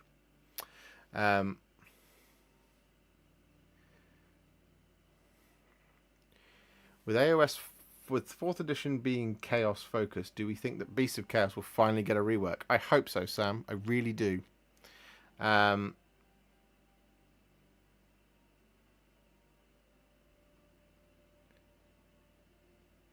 If I could get a hold of the Dominion box, would it be a good start for an army for Stormcast?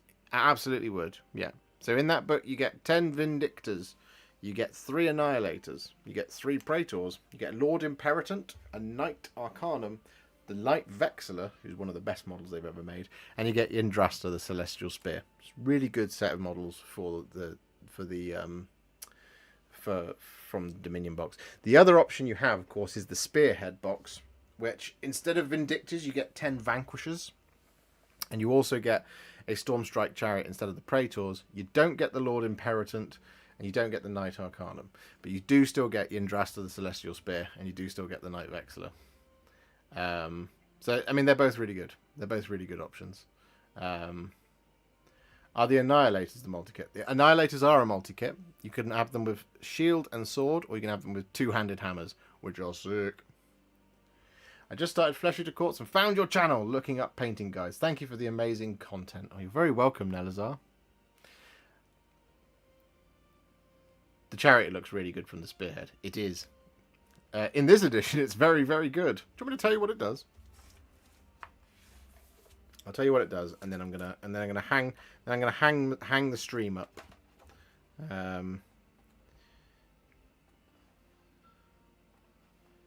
Where is it?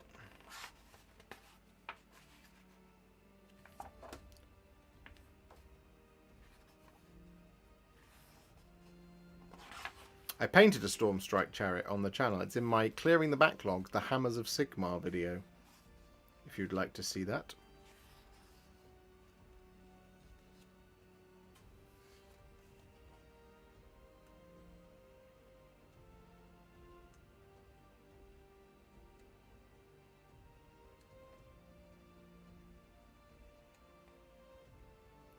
Oh, I should also say, actually, before I do this,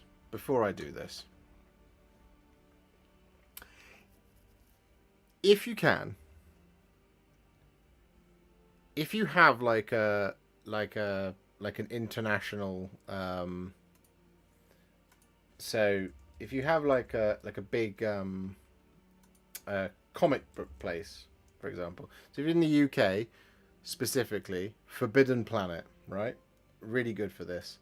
So if we go to, let me just find it, toys and collectibles.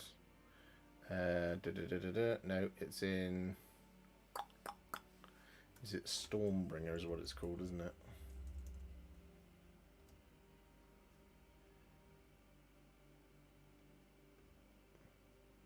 Yeah. So if we go back over here, so if you're in the UK, for example, Forbidden Planet. I don't know if it's a US thing, Forbidden Planet, but what they do stock is they stock issues of Stormbringer, which is the magazine that contains miniatures, right? It's the one from Hatchet Partworks. If you want to pick up Stormcast Eternals quite cheaply, this is generally a really good way of doing it because you can probably just about find every issue if you go into a store, for example. You can even just go to Hatchet themselves. If we go, okay, yeah, fine. If we go Warhammer Age of Sigmar Stormbringer, there we go, oldest to newest. Okay, well, it looks like it's all still in stock. So if you just look through these, you should be able to find things like Vindictors and stuff for actually quite cheap. It's just a case of, so for example, this one here. This is issue number 1. Welcome to Stormbringer. This magazine is your gateway to the world of Warhammer Age of Sigmar, a hobby where you build, paint, and battle with an army of incredible fantasy models. Your epic journey in the mortal realms begins here. Happy hobbying! Issue number 1 comes with your Knight Arcanum, Killer Boss, and Stabgrot miniatures plus 6 dice. So there you go, $8.99, and you get those models. So if you can find issue 1, you can probably buy it directly from them. But if you can find issue 1 in like a comic or place like that, like Forbidden Planet, this is a really good way of getting those. Like that one there, that one has Zandire's Truth Seekers, which are these guys. That is a hack for finding Stormcast Eternals, and like I said, they're very cheap. So you know, it is what it is. It's a bit of top tip for you.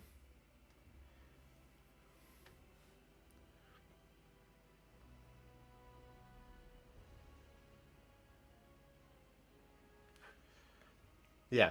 So if you go into those places that sell those magazines, you can generally find like issue.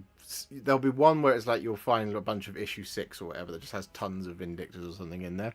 That's how I got a pile of Intercessors a long time ago. I just bought loads of like issue 3 or whatever it is, and it just was like, yep, cool.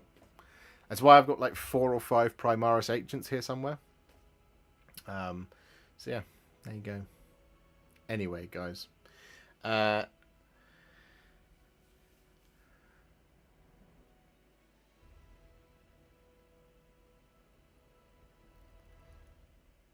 I reckon, James, to answer your question about, I would probably buy a second I would buy a second spearhead. I'd buy a spearhead box because that would pair quite nicely with the Dominion box.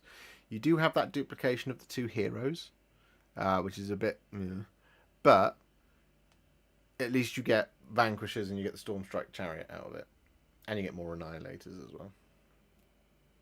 Anyway, guys, I just want to say thank you very much for hanging out with me tonight. If you enjoyed this one, please do leave a like on the stream. And in this last 2 minutes where I'm saying goodbye, please do consider becoming a member. That would be very nice of you. I would love you forever.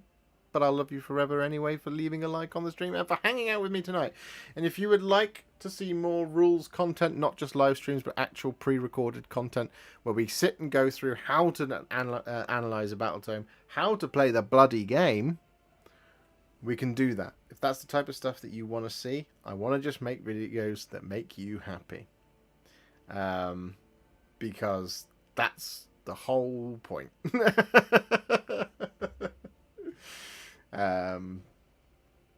But yeah, thank you very much for hanging out with me tonight. Really enjoyed it. I really enjoyed this.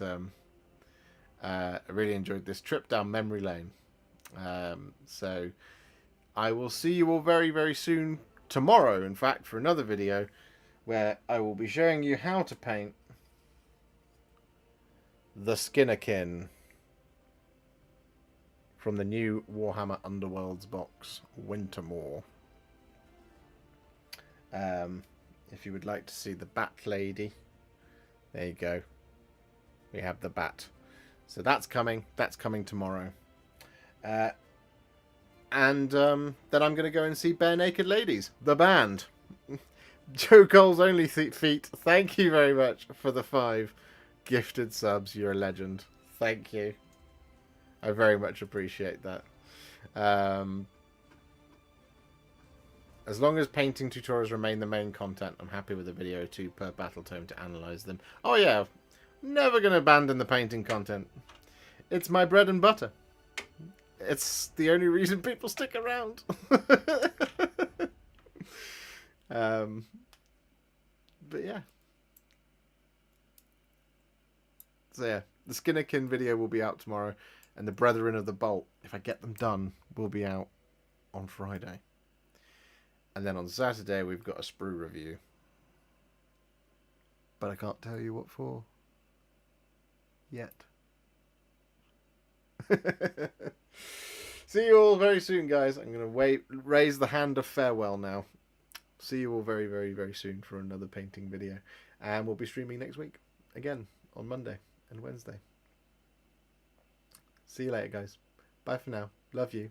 Love you. Bye for now. Bye. Bye.